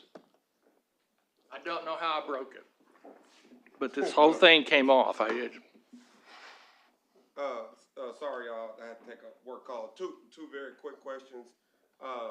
In your department goals, there you said if you talked about this, forgive me while I stepped out, that there are bills that you want to advance with the legislature in 2025. Can you send us a list of topics that you're thinking about addressing so we can know what you're going to promote at the legislative level? And then 2, about the part-time law clerks. Do we currently do OCIs over at Bowen? Do you go interview over there? What we try to do with Bowen and with Fayetteville is we try to have one extern, which is given academic credit from UALR in the fall, and then one from Fayetteville in the summer. What we're trying to add to that with the deans is a methodology where they are externs for the amount of time it takes to get the academic credit, offer a seminar of one in local government law for the individual, and that involves writing a paper, and I think it's 15 pages per hour, so it would be for a 2-hour course. Well, I'm thinking for like hiring like clerks to come We work. hire clerks too. The clerk amount that we pay is $25 an hour. We can't pay the externs anything. Correct. So we have to work that out. But what I've talked to the two deans about is we can only work an extern so many hours a week. If we could somehow figure out a way to get their hours a week as an extern done and then keep them on as a clerk and pay them for that time, I think that would be a way to handle it. Okay, I just wanted to make sure we did have a process to try to get clerks to come support your office, and it sounds like you do, so. We do, that's and all there's I one need. other thing, Director Phillips. Many years ago, because we had particular difficulties in hiring a more diverse group in the office, HR gave us the ability to hire somebody as an assistant city attorney and not have to have a law license for 6 months, which means we could hire somebody in their last semester in law school, and if they pass the bar examination, then they just stay on like that. And that's not an original idea. That's sort of how they hire law clerks for the Supreme Court and the Court of Appeals. Yep. So I just wanted to make sure we were crossing that T, so thank you. Thank you. Oops. Director Miller? Yeah, thanks. I should have asked you this question. In your staffing for 2025, your office handles all the FOI requests and you're staffed up on that? So we're in good shape on that. So we got dedicated people that take care of that, and we don't need to allocate any more money in 2025 for FOI requests. Not that I know of. We do have dedicated people. We're working with the police department and with 911 on that issue. I'm sorry, we're not asking for more money. We have not been able to get the system into place, and I'm really not sure why, but we had a system that was vetted and that we were able to buy through state contract that would substantially ease us in terms of redaction. So that's something we've got to work on, but it hasn't been put into place yet, so I won't be able to tell you how much faster it is until next year. All right, HR?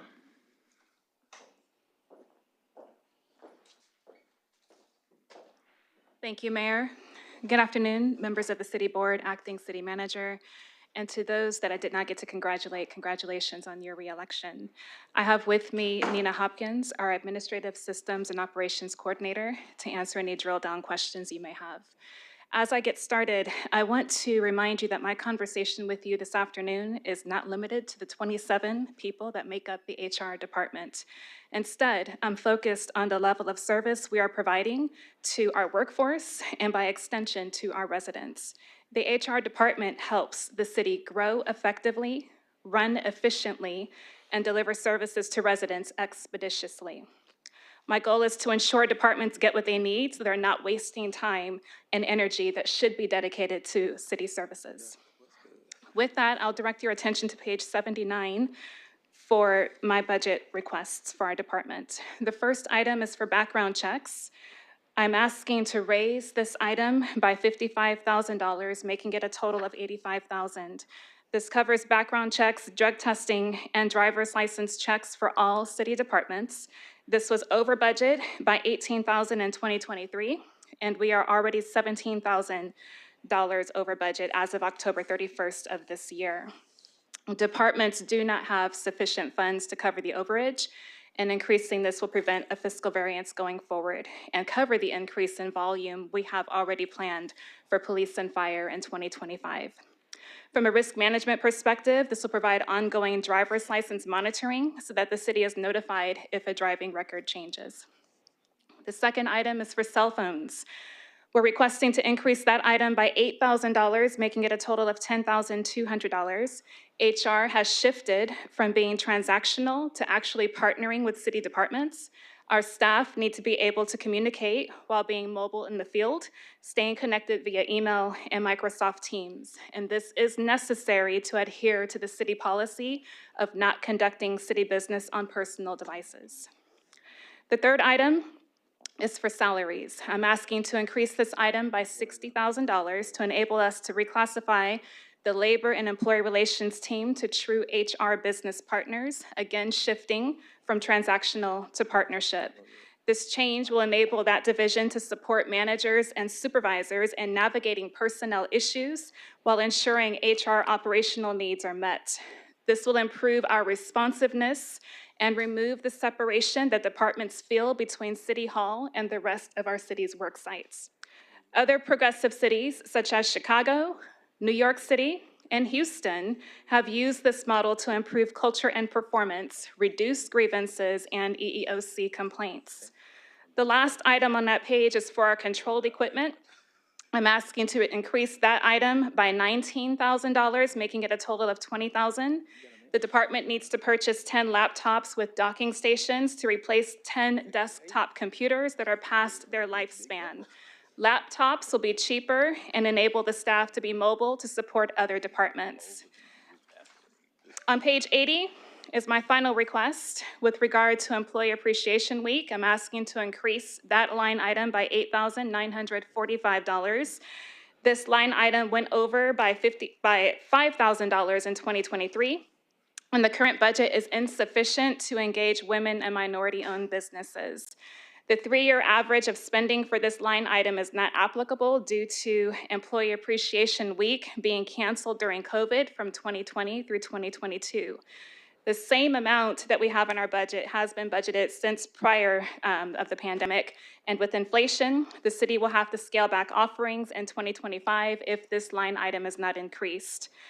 I want to remind you that Employee Appreciation Week is a long-standing city tradition, and it creates the perception of how much our city values its workforce.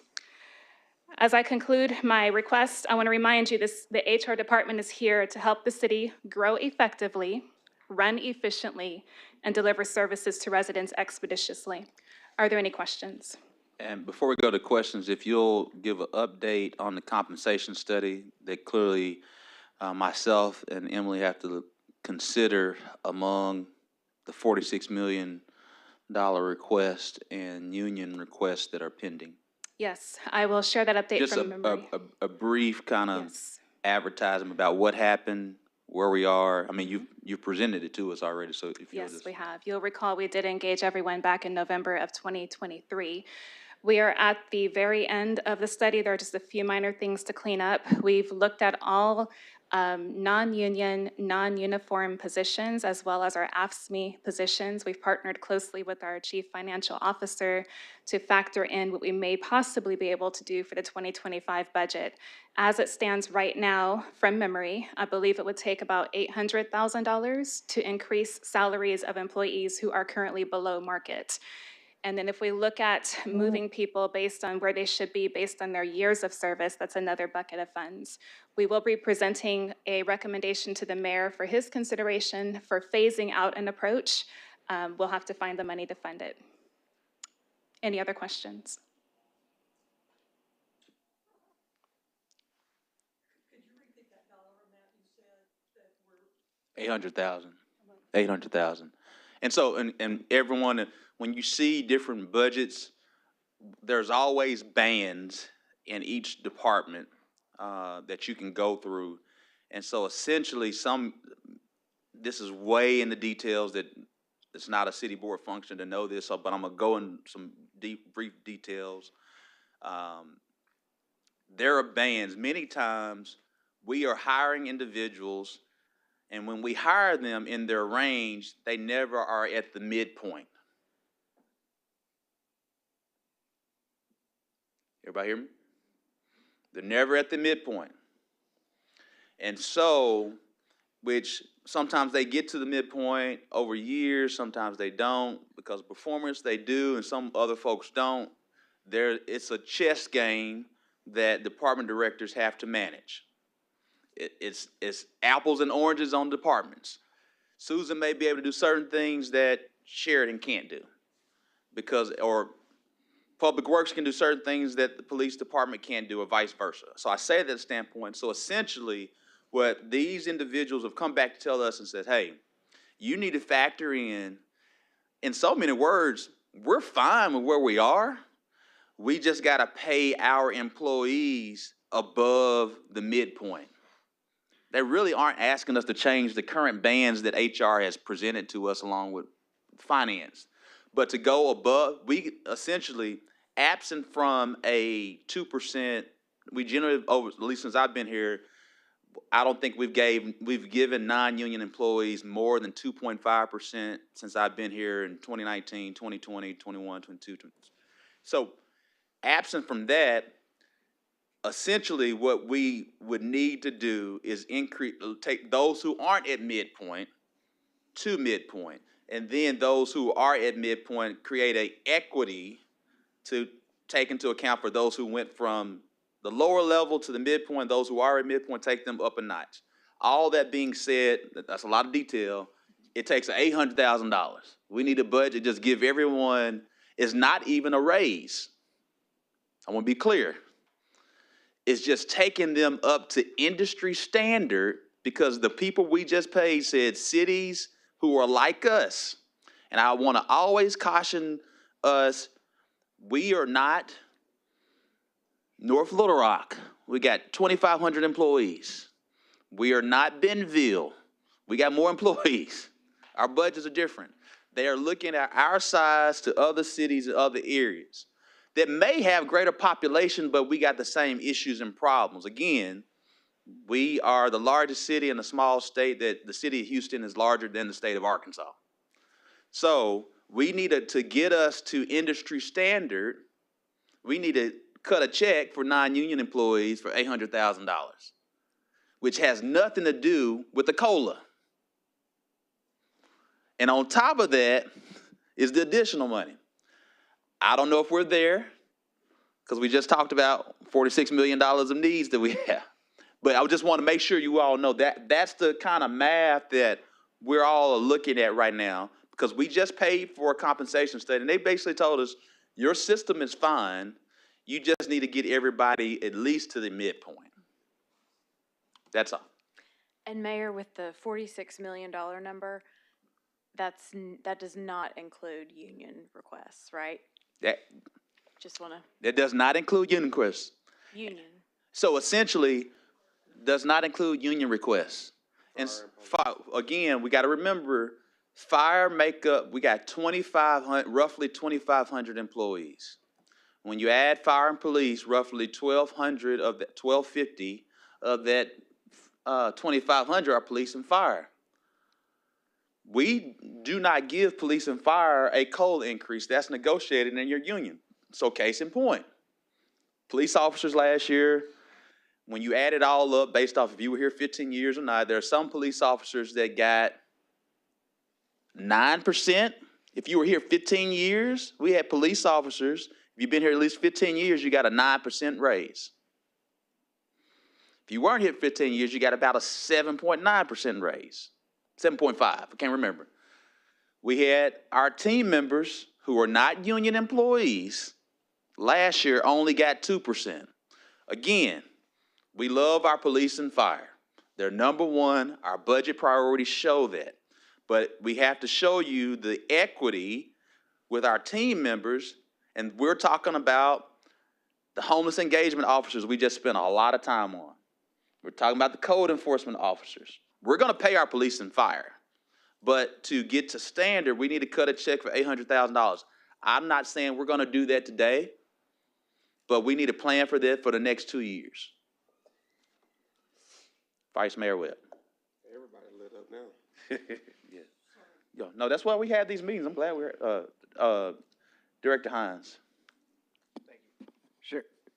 Sure, we had some requests earlier from the fire department regarding mental health professional. Anyway, are you familiar with Act 537 of 2023? Yes. Okay. So since we've got a state mandated requirement, and my conversations with our rank and file members is that whatever service I guess we get through EAP with that does not provide them with a culturally competent of their, and the state statute says of their choice. So have we spent any effort on trying to work that into our healthcare coverage with a specific line item to cover the police and fire and the requirements of Act 537? Yes, we already have a process in place. It was introduced to those departments, I believe, in September or August.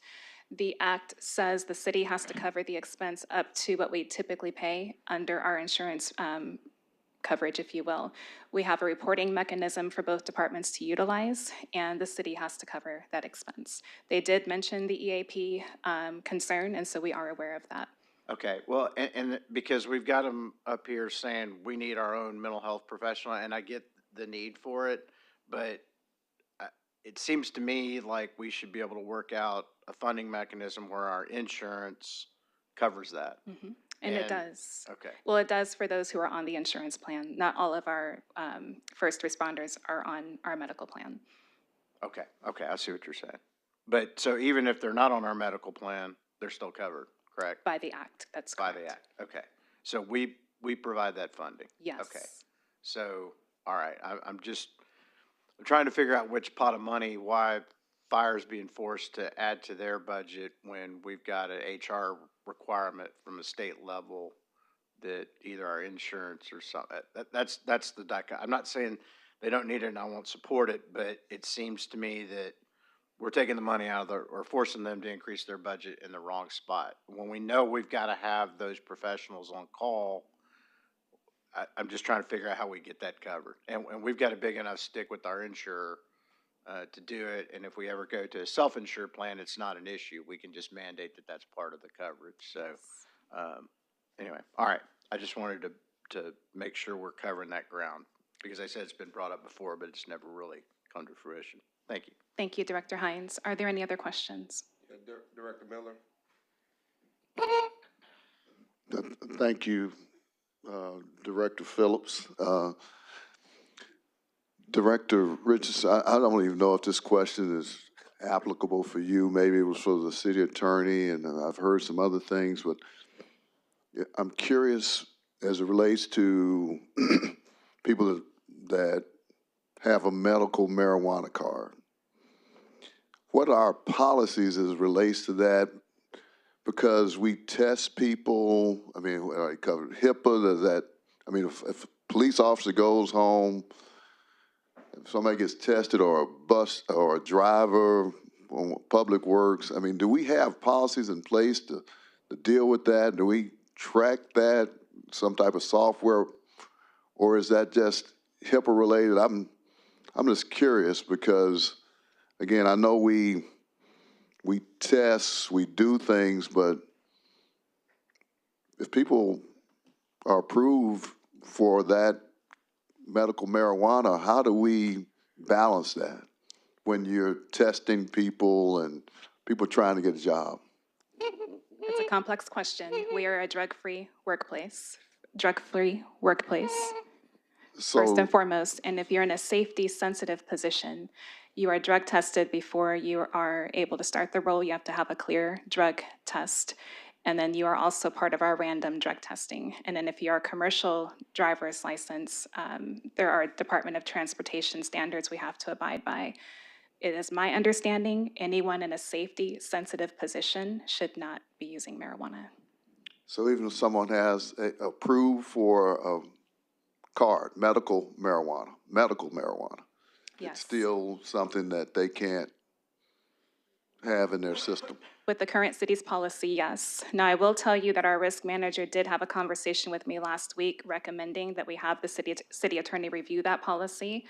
We're currently reviewing all of our administrative policies and procedures to see what's outdated and what may be in conflict. And so that's on the table for consideration.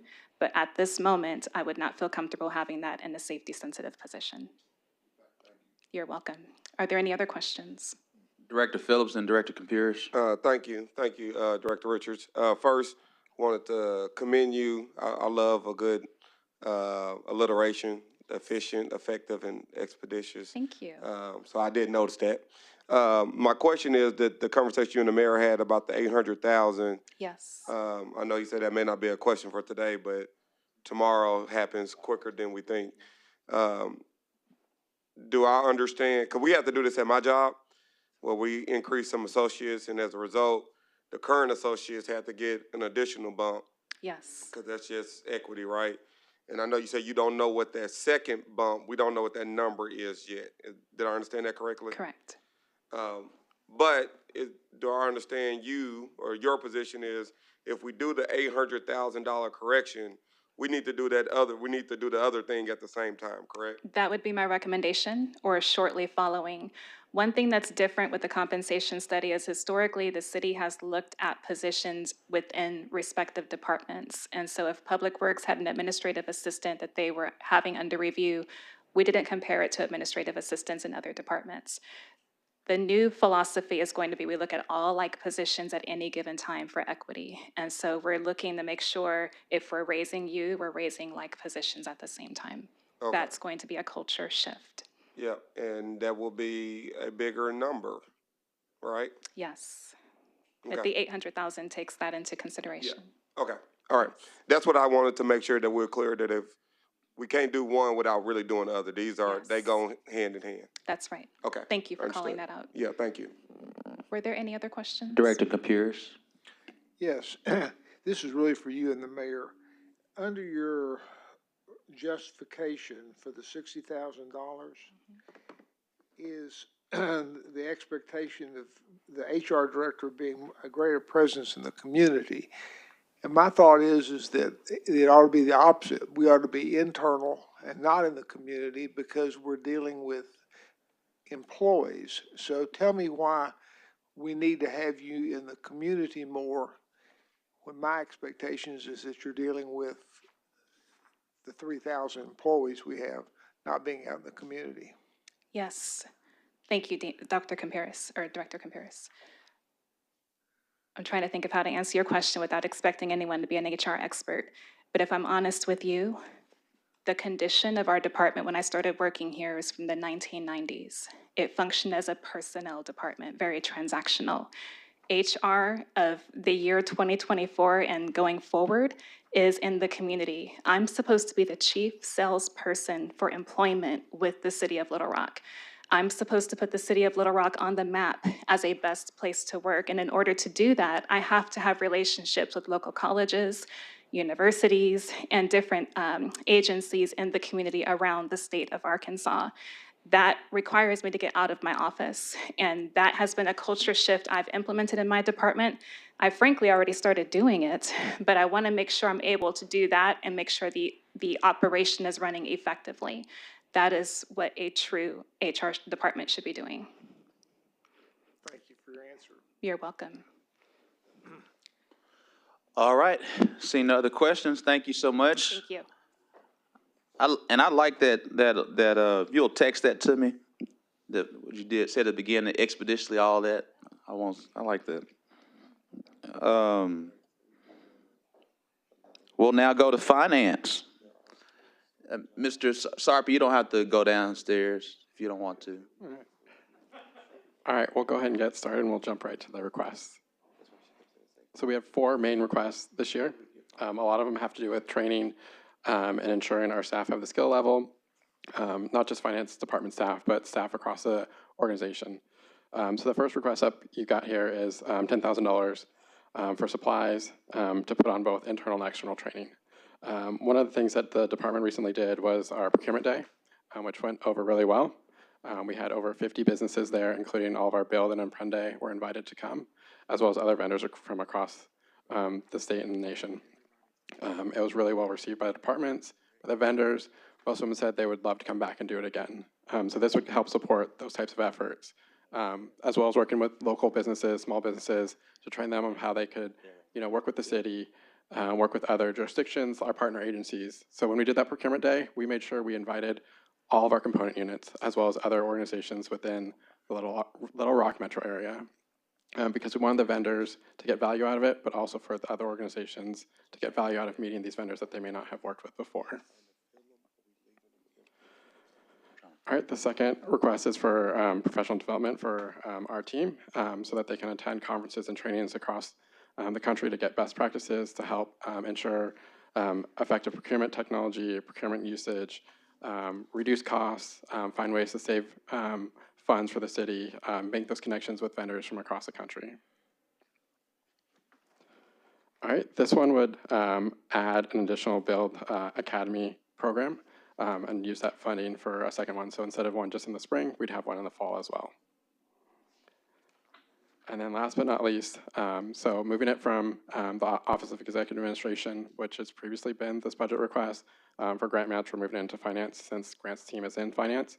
And so this would include matches for grants that we've already applied for, as well as it funds 2 of our grants members who help write grants, do the data analysis, ensure our grants are complete and effective so that we can receive those funds. And those are all my requests. Director Hines?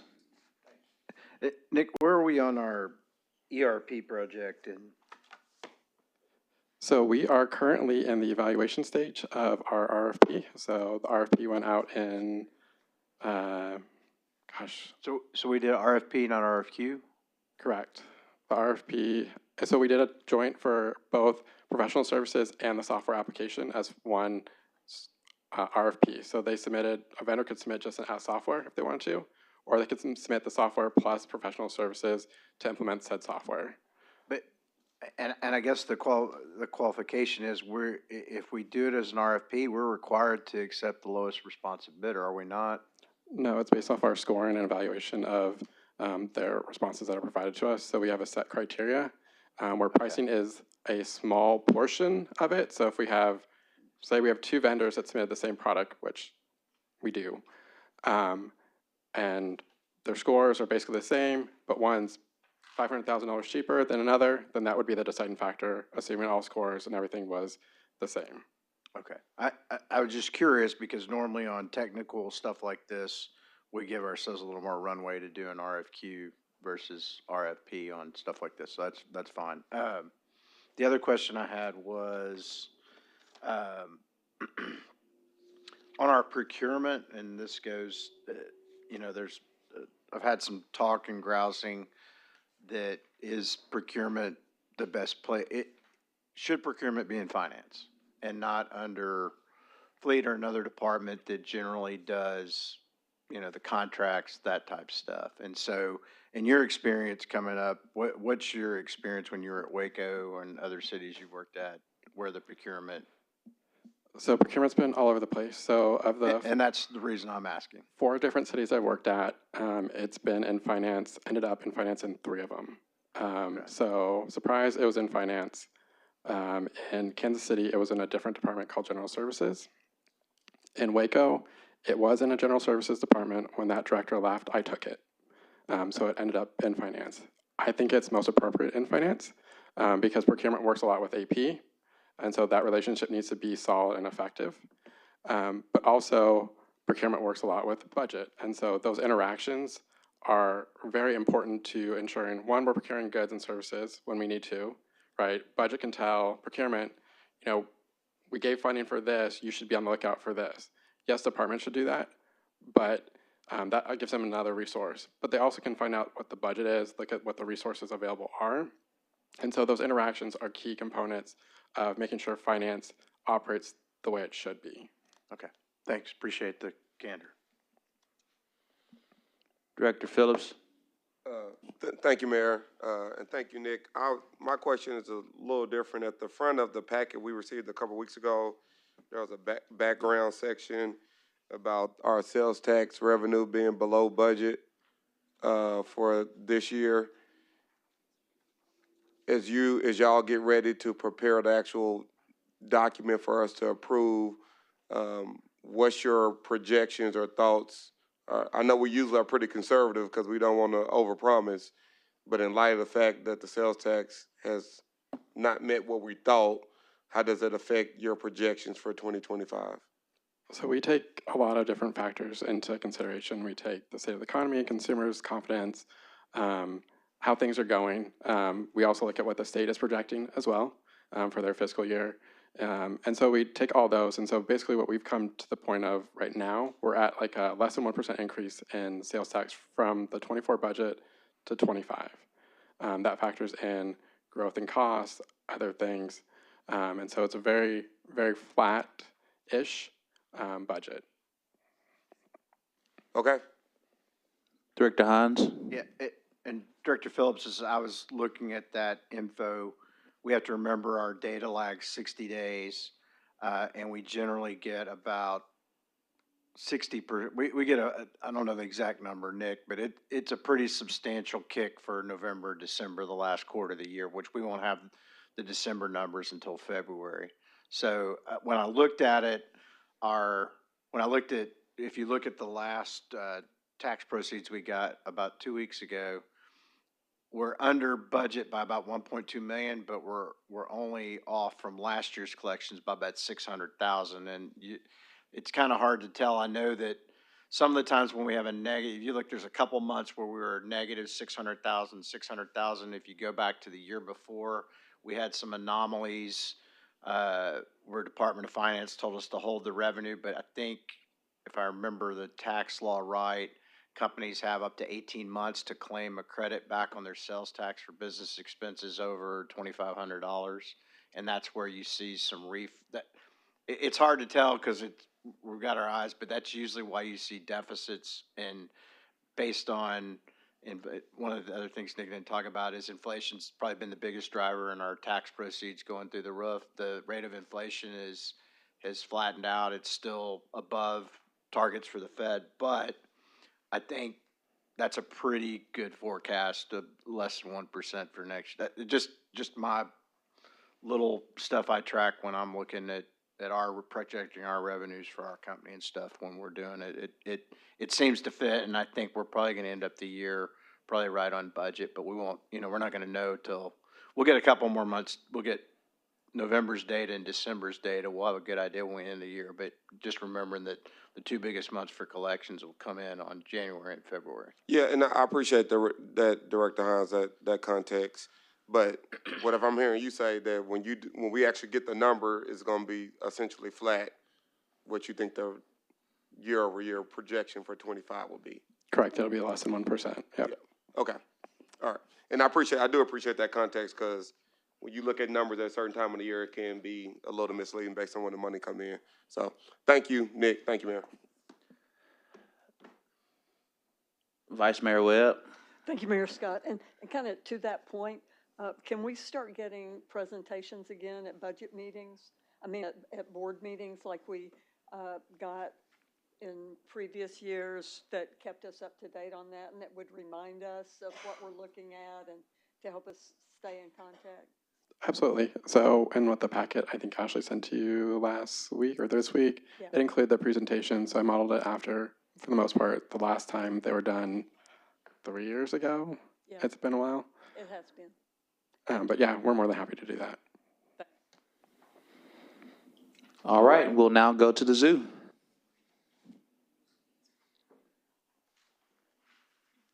All right. Yes, ma'am. Mayor, directors, Is Glow Out going on tonight? it is. So we Glow gotta have Wild you out of here started before Thursday. before it gets dark, right? I mean, it's happening fast, so I will be quick. Wanted to give just a quick overview of what's been happening at the Little Rock Zoo to set some context for you. Dragon Kingdom, a show that we had that ran March through September, increased attendance at the zoo by 20% this year. The show was made possible through a generous donation of $250,000 from the Arkansas Zoological Foundation and other private donors. Household memberships at the zoo are up 3%, but overall revenue is up 16% because of the implementation of a new point-of-sale system, which has made it easier to renew memberships online and to purchase gift memberships. The switch to contracting out concessions and gift shop services to an outside private vendor has resulted in cafe sales tripling and gift shop sales doubling. This is for a couple of reasons: the ability of SSA to easily hire and fire staff, the speed of service in the cafe, and the knowledge of food service of this organization, and the ability of SSA to keep the gift shop properly stocked and to buy product in bulk. So it's been great for the zoo. The zoo has received 10 to 15% of commission sales, and it has also been able to renegotiate on this contract, and we'll do that very shortly. We also received $300,000 in capital investment from SSA, and SSA also pays utility expenses for the zoo to help us to decrease cost.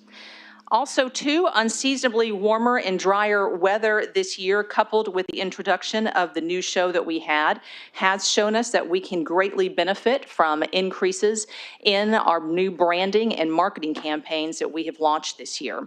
Overall, this has resulted in the zoo meeting its revenue goal target by the end of September, and overall exceeding its revenue budget by $115,000 by the end of October. Very good news for the zoo this year.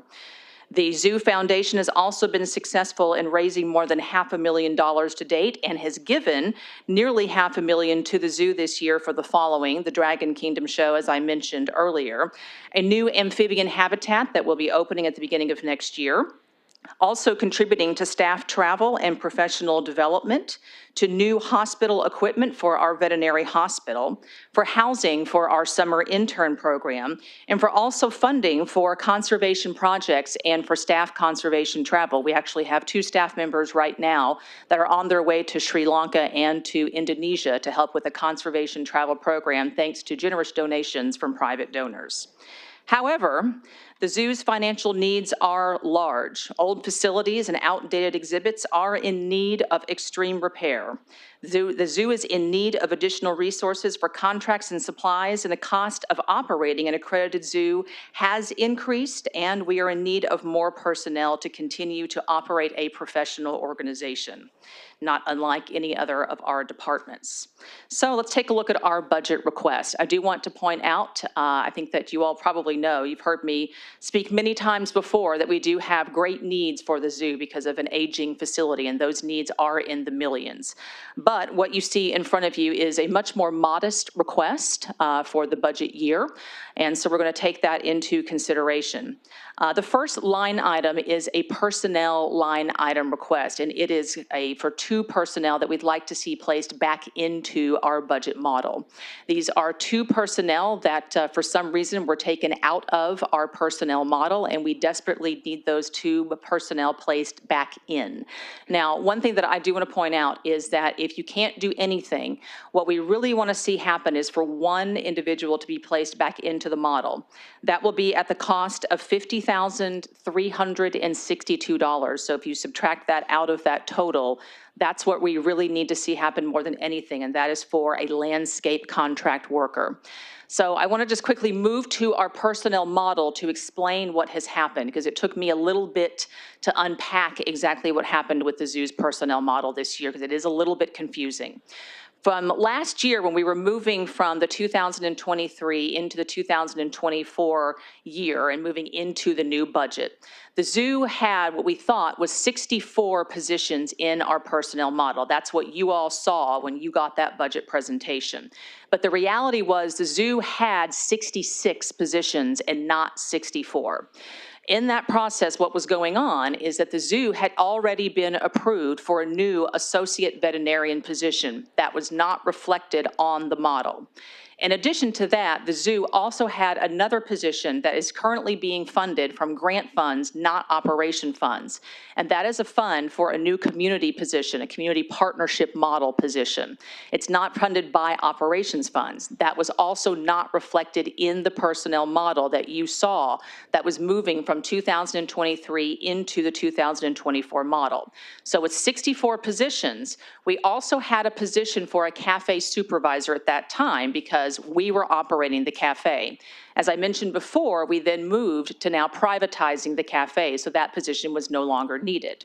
That position was then eliminated. So at the time, the city thought we were going from 64 to 63, eliminating 1 position.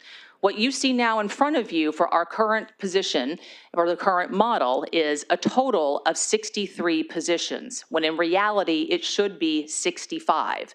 And that's because those 2 positions I mentioned before had not been added in yet.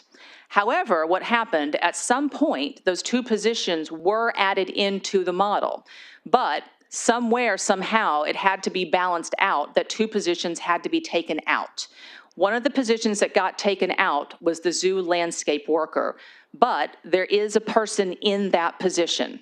So now that is being listed as an overfilled position. So we need that position put back in. Does that make sense? to answer the Kind question, of. and everyone, just so you understand, she's doing a phenomenal job explaining it. Everything presented to you was fact at that time, but there was a lot of things going on with personnel model and how it's funded. Everyone got funded. But when you go through the reconciliation process, what she's explaining to you is a reconciliation process.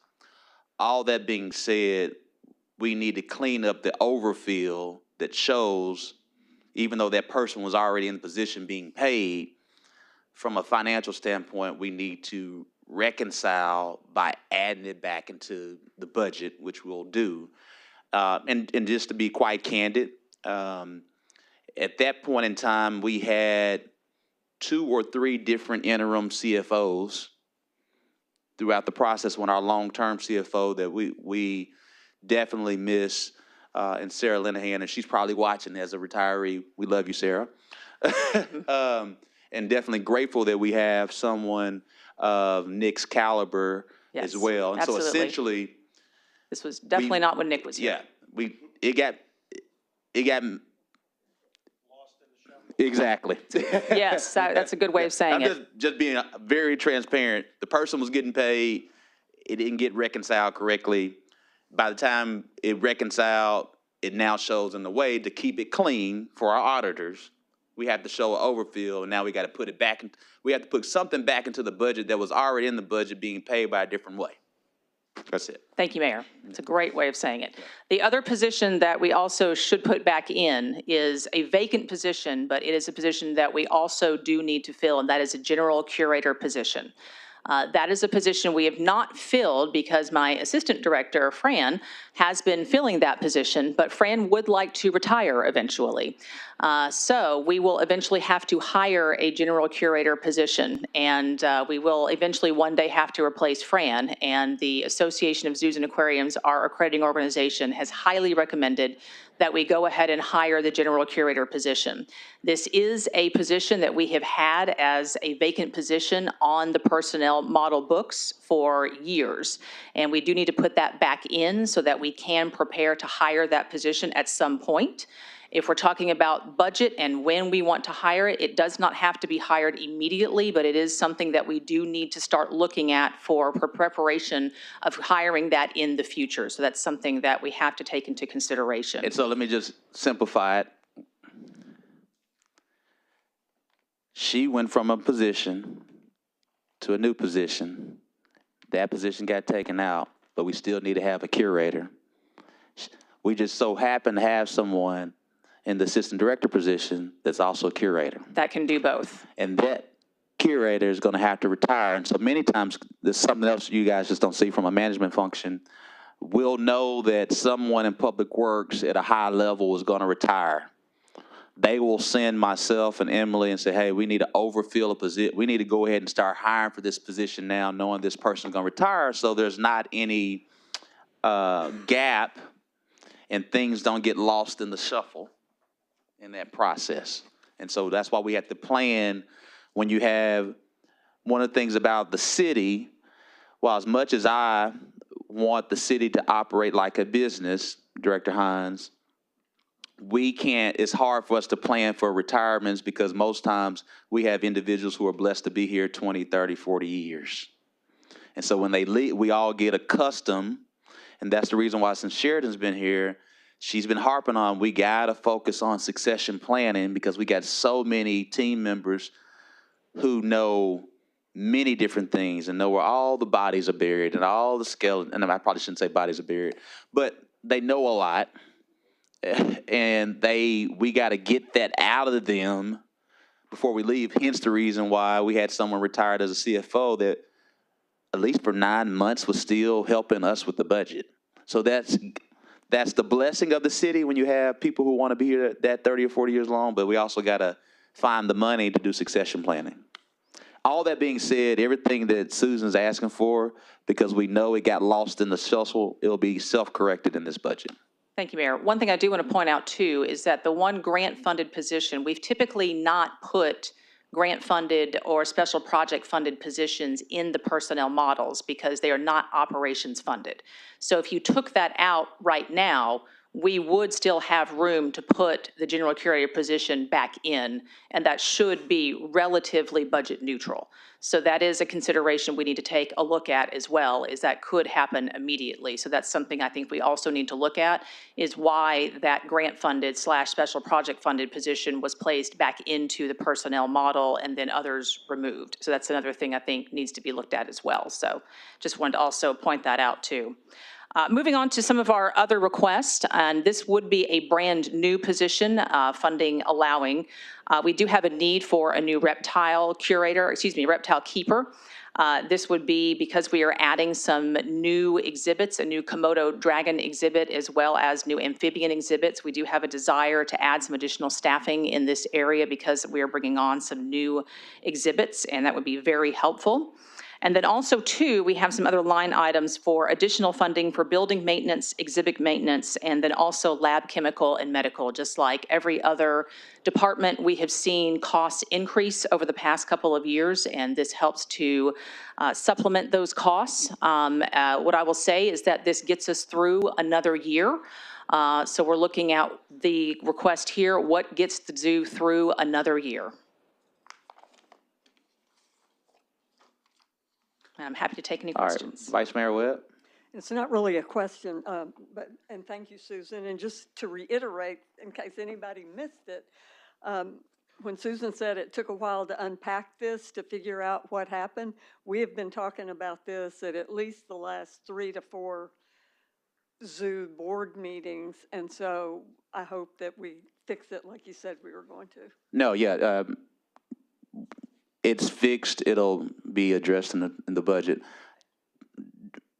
That's the one commitment we can make because it'll be fixed. Thank you, Mayor. No problem. May need to get you to be a part of the finance team, though. You were able to unpack it like that. Let's see what Nick thinks about that. But. All right, we're going to planning. Thank you. Thank you. Brad? Good afternoon, everyone, Mayor, board members. I really appreciate you all having me here today. And Brad, I think you may have heard it. Just go straight into the personnel and budget, no accomplishments. They've already had it. No accomplishments. There are plenty. We'd be here all day. So I understand what you're saying, Mayor. So I just want to start out by just saying our department has, over the past 4 months, has been in significant change. You all know sort of what happened, but I think it bears repeating. Within 1 week of each other, we had the director and the administrative assistant that had been here for 30 years both leave our departments. And those were the two that actually did the budget, and no one really anyone else had much to do with it. So when they left, there wasn't a playbook for me to sort of read. So I have had to start from scratch. And I will point out, this is Amelia Goldman. We've hired Amelia. She took Vanita's place. And I just want to publicly thank Amelia. She has done a fantastic job. I thank her every single day because she has really jumped in and has grabbed a hold of the budget. And she has an understanding of it at this point that I don't think that if anyone else we would have hired would have had. And so I think that we made a very good decision with Ms. Goldman. So she didn't know I was going to say that. So Amelia, thank you. So the budget this year is basically a clone of last year. And the reason I did that was, one, when I came in here as interim director, we were starting the budget process. And, really, there could be someone standing here that's completely different from me next year. And this should be their budget. They should have at least a full year to understand fully on what exactly planning does and where we can, initiate some change, either addition of officers or addition of fleet vehicles or addition of engineers, anything like that. But I think it needs to be someone that is in that permanent position that needs to do that. I feel very strongly about that. The only thing that we've asked for in this calendar year, and it has been a very big topic is the STR software. So we have chosen GovOS to go with. Our initial thought was GovOS would have been around $88,000 is what we initially thought it was. But due to the magic of the co-ops, it is actually $44,000. So we were excited about that. We had our first meeting with GovOS this past week. And we are, because right now we have to develop our process and their process and sort of dovetail, marry each other, I guess. And so we have to work through that process, how we take what they have already succeeded in doing and then a process that's already been established now. So so that's going to take a couple of months to sort of get through that onboarding process and really come to a significant program in which we can get our SDRs under control. The only other thing that I don't think that we discussed in our original meeting with the mayor and his staff was, we moved back here to the boardroom. There is normally planning commission meetings run over. We start at 4 o'clock.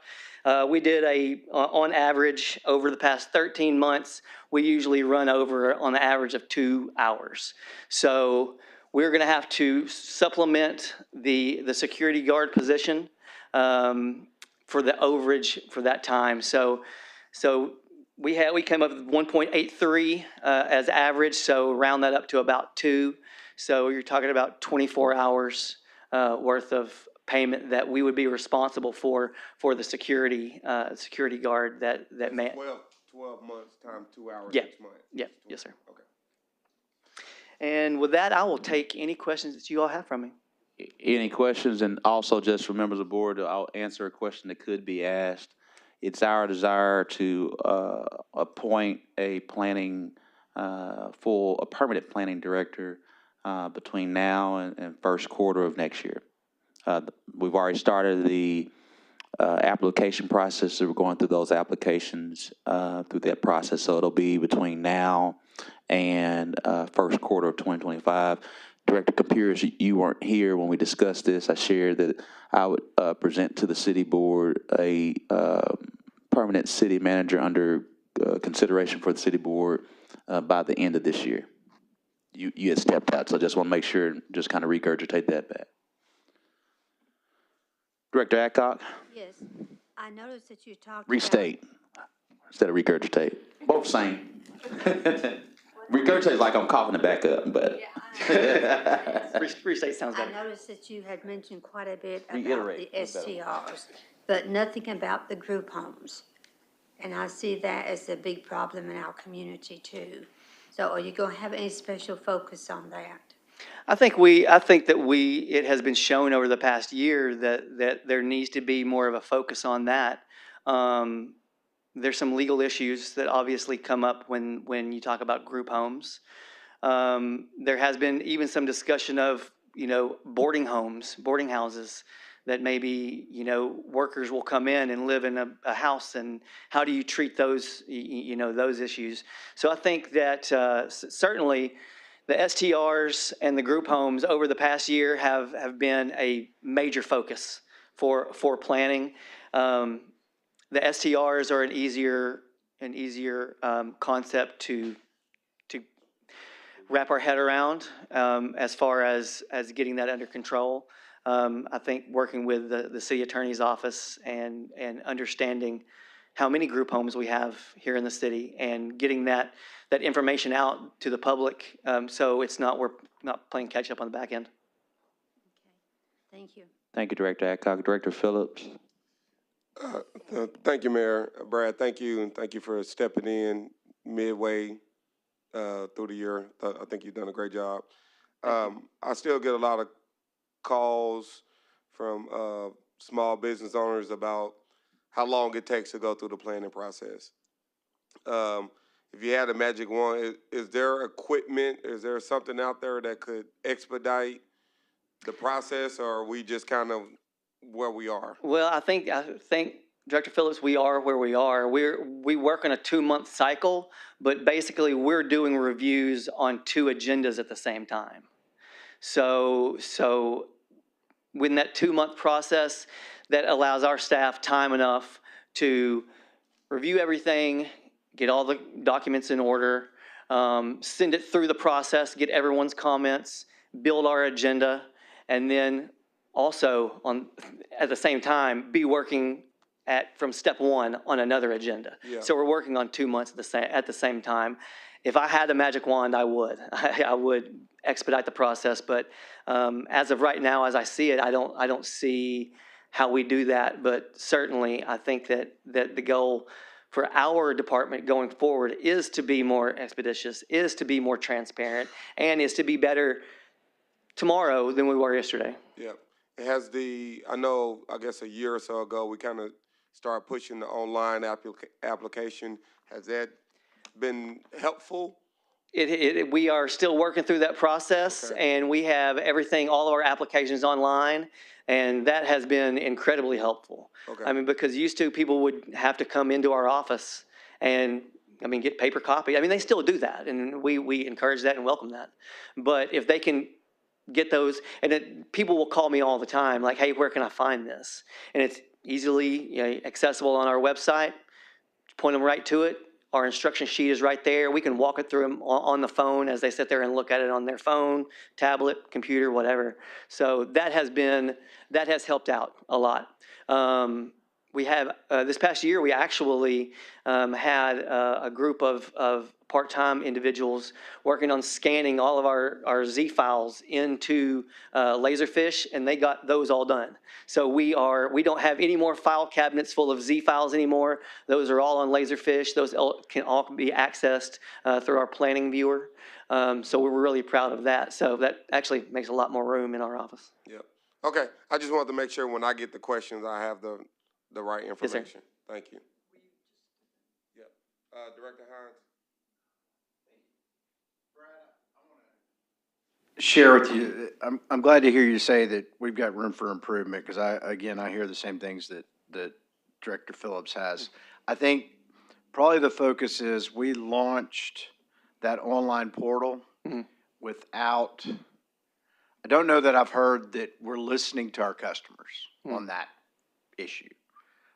Because now it's become a stopgap to just push everything to the portal, which has slowed down it's stuff that we used to not require to go through it.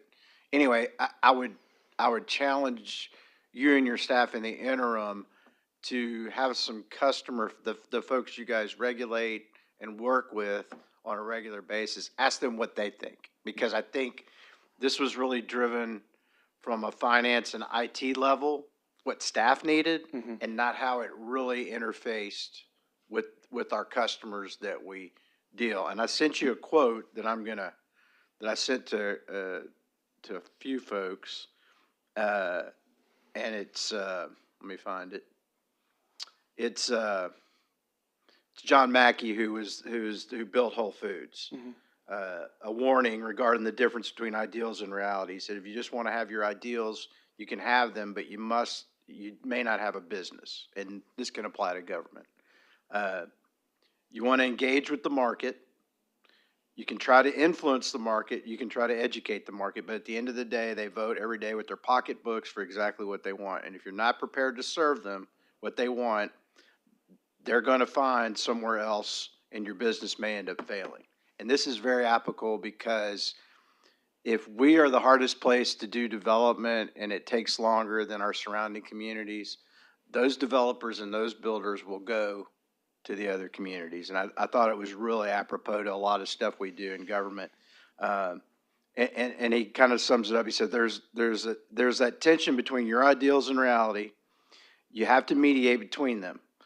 And he says, I always like to say that we're always pushing our ideals, but always listening to our customers. He said, it's like a dialogue, or you're having a dance.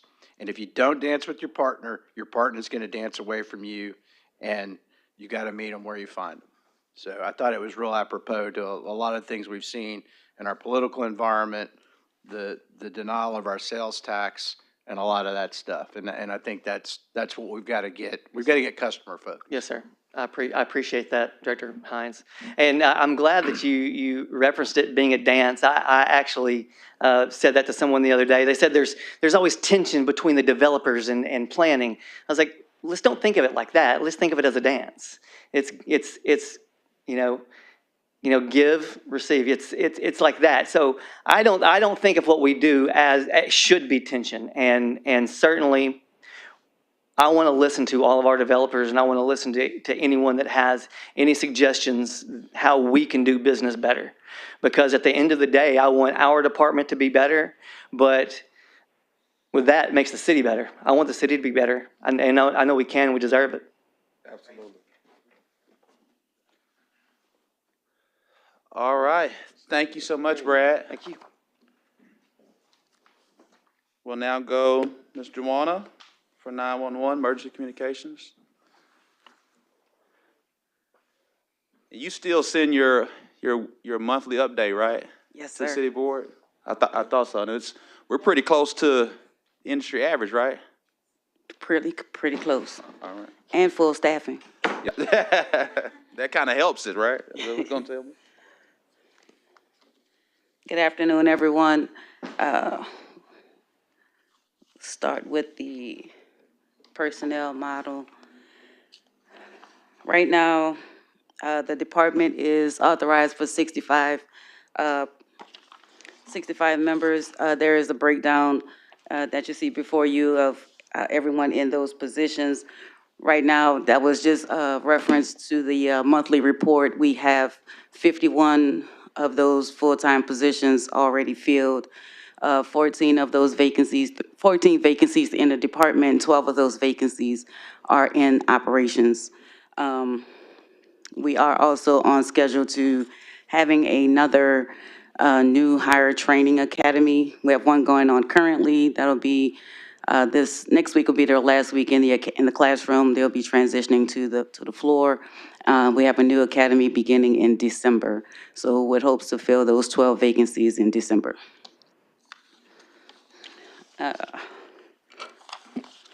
As far as our budget requests, so I approach this differently.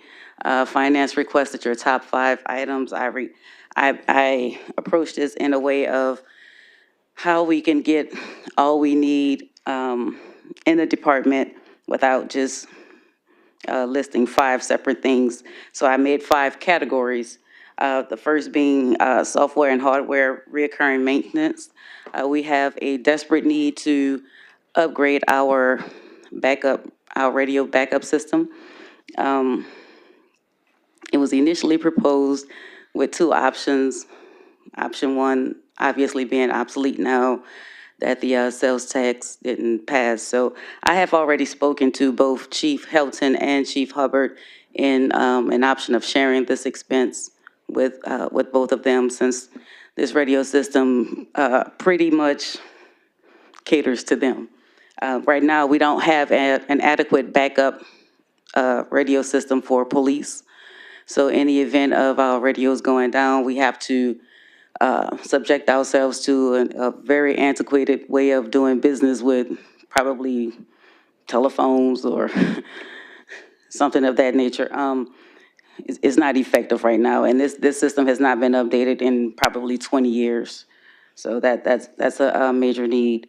Our second category was contracts. We have ongoing contracts with our systems vendors.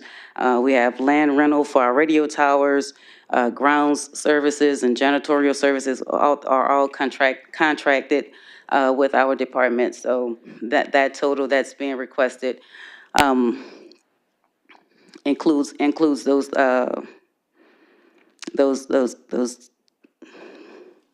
vendors. I want to point out that there's a 3% increase on our Motorola maintenance contract that's been factored in. That's why you see an increase each year throughout that chart. Our third request are general supplies and materials just to run the department, operate the department. A big expense in that cost is National Public Safety Telecommunicator Week. We've been making that a big deal since I've been a part of this department, making sure our staff are feeling recognized and appreciated in such a thankless and unrecognized position. We're typically just a voice to the community. We don't have a lot of finished, we don't know the end of the scenes, how the story ends, that impacts our employees mentally, that then they start to feel physical effects of bottling up their mental stress. So we want to make sure that we provide opportunities for them to relax, offer different things with them, for them during that time of the year. Our fourth category is building maintenance. This cost includes all of our tower expenses, upkeep, our current location for our building maintenance. And from last year, Mayor, you've already approved that those tower expenses are divided between ourselves, police, and fire. And our fifth category was our education and training. That's obviously professional development. This is opportunities for more of our individuals to attend conferences. It includes our initial new hire certifications, our recertification opportunities, and all other materials that are needed for training. We purchase headsets, things of that nature that's needed for training and supplying those materials for our new hires. I also want to point out, since finance only asked for 5, but I had a 6th one on there. Proposing a salary increase for our full-time employees. These will be in our operations division and our training division, also to include our FOI coordinator as well. At this time, it appears with some of the numbers, I just want to be totally transparent. This is only including base pay for these positions with the built-in overtime because they work 12-hour shifts. But also, I did not factor in any benefits or anything of that nature. So we're looking at nearly a $1.5 million increase in salaries. That's my request. That concludes my request. But Mayor, I also want to be very vocal on this issue. And I'm sure you've noticed, I did not include anything pertaining to a new building. However, I want to be very, very clear, and I want the board to understand This is an example. If you ever think that we muzzle anyone, we say ask for what you want. Well, I agree, but I gave preliminary numbers last year, and it was immediately shot down. But I want to make it very clear that there is a desperate need for a new location for the 911 center. I have not had the opportunity to invite each of you to come and visit our facility. I would like to do that sometime in the remainder of this year. We are busting at the seams. It is not conducive to the work we need to do, nor do we have any place for our employees to decompress properly, and none of the other requirements probably we need that's deemed by the federal government for our nursing mothers, things of that nature. So it is imperative that we consider that, strongly consider that. We had a location in mind and was looking to move our center there. However, that space has been removed from the table at this time. So we are in search of, right now, just a classroom. We don't have a training classroom in our facility. So we're looking for something off-site. We're right now converting our conference room into that. So that room would serve as double duty for that, because we know the need to have new employees there, and we need to educate them. But overall, we are in desperate need of a new space, a new location. And then I just ask that you all consider that strongly, and look forward to my invitation to come and visit our facility. Thank you, and we definitely will strongly consider that as funding is available. Members of the board, you do know I guess it was done in the 22 or 23 budget. We may have done it, we did it, so we're in 24, so it may have been, it was done in 22, purchased in 23 budget, but basically we purchased the Shepherd's Building. There's been a thought to own the block, basically, to our west. We have a building. We've already purchased that. There's been some thought about 911 going there in addition to some portions of IT, which we're going to next after we go through some of the questions. So we have a building. You got to outfit that building as well. And so we're not ready to make that decision. That's something we will strongly consider as funding is available. But there's a lot of discussion has to go into that. Again, as we talk through $4 to $6 million of requests and less than 1% growth in the sales tax. Mayor, can I just point out? You can. You know, I'm giving a lot of string right now. I'm joking. I'm joking. I'm really joking. It may not, can we consider other locations for the 911 center? Yes, as funding comes available. As funds become available, being that it may not be safe to be on the corridor with other government buildings as well. She wants to be in another area of the city. Yeah. Yeah. Go, Director Hines, you can share it or she can. No, I got questions, but I know where you're going. I don't know that that's a good idea. It's like having your data backup. You don't want your data backup center right across the street in case a tornado comes through. You want those locations distinct and separate for continuity of operations, so. Yeah, Director Hines. Yeah, all right, super. Quick question, so I'm trying to make sure I understand the budget request. So you've got 6.14 million roughly on this. Mm-hmm. Is that on top of your already existing approved $5 million budget? Is that what you're telling me? Or is No. it the delta?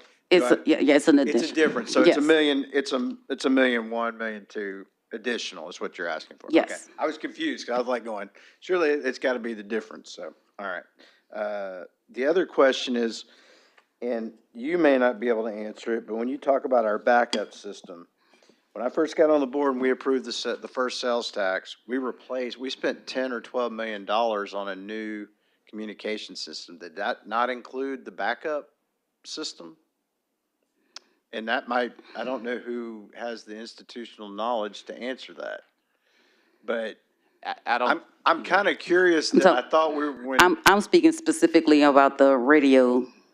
That's what I'm talking. The police radio, because once police went to the encrypted channels, the system we have in place no longer supports that system. So it's outdated. It haven't been upgraded in 20 plus years. Well, then that means we didn't Include that.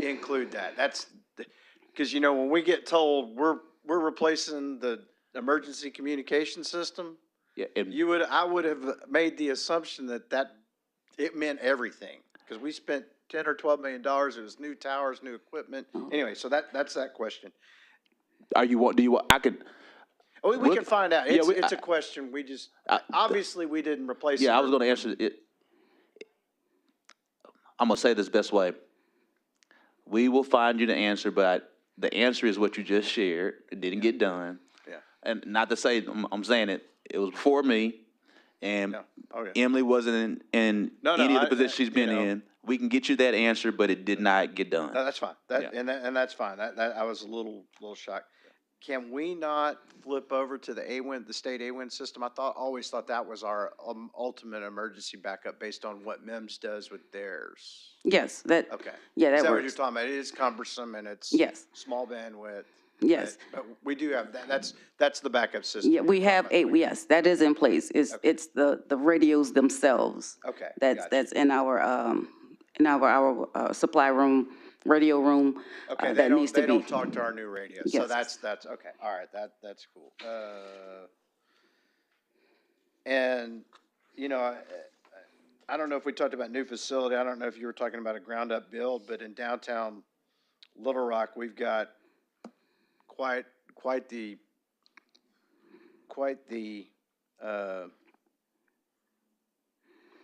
abundance of office space Mhm. in our downtown corridor. So, you know, there's also, if you want to look at there's also some property out in West Little Rock, the old Windstream Data Center, which is built like a bomb. I mean, it was Windstream's data center. It's been empty and on the market for a while. That leasing that, and it would already be set up to be able to handle all of the telecommunications power stuff. But anyway, if you want to get out of the box and get a distinct location that's got some separation from downtown. Absolutely. Thank you. Thank you. That's all the questions. Director Wyrick? Thank you. That's where the tornadoes come through, Lance, where the AWIN data center is. No, they stay south. It's in the same area. Okay, so, I was looking at Lance got to the bottom of the request for money here, so I've got that. I was looking at your 2025 departmental goals and, down to the, CALIA accreditation. Mhm. I'm not familiar with what ACE accreditation is, but, does that add more costs to your your budget? Or can you still achieve that goal with the money that you're asking for? That's been included in the ask. Okay, it's been included, okay. The text to 911, is that a feature that you can go ahead and implement? Yes, it involves a lot of behind the scenes But it work doesn't with the require with the additional- providers. Does it require additional money? Cost, no, ma'am. Okay, okay. And with this radio backup system, I know we've looked at police and fire budgets and, but I don't know that we looked at anything additional in there for this backup system. But could you get CALIA accreditation, with the system not being improved, the backup system not being improved? That is a good question, but I think we're on track where we can still be accredited without that. And I'm saying that simply because the center was already accredited when they were under the leadership of the police department. Okay. And so being that we're separate departments now, we have to pursue our own accreditation. Yeah. Okay. So I'm optimistic that we can still pass and achieve the accreditation without that Okay. system being upgraded. Okay, thank you. That's all the questions I had. Yes, ma'am. Director Phillips? Thank you, Mayor. Thank you, Director Green. I wanted to say I do understand the need for the location change. We talked about it. I've talked to some of the staff, and I know they are excited about the possibility because they've expressed it to me. So I know your team is really wanting this. But my question is related to if we do the increase in salary, the hourly range, do you still anticipate the need for the sign-on bonuses that we were doing? Is that still part of the package to help you get fully staffed? Right now, it has been helpful, but I do envision that may be going away in the future, especially with the request for the increase in salaries. Yeah, and that's what I'm trying to figure out. Are those, you need both of them, or are you thinking the increase in salary will get alleviate the need I need for the, yes, the increase in salary. okay, understood. That's what I need to know. Thank you, Director You're Green. welcome. All right.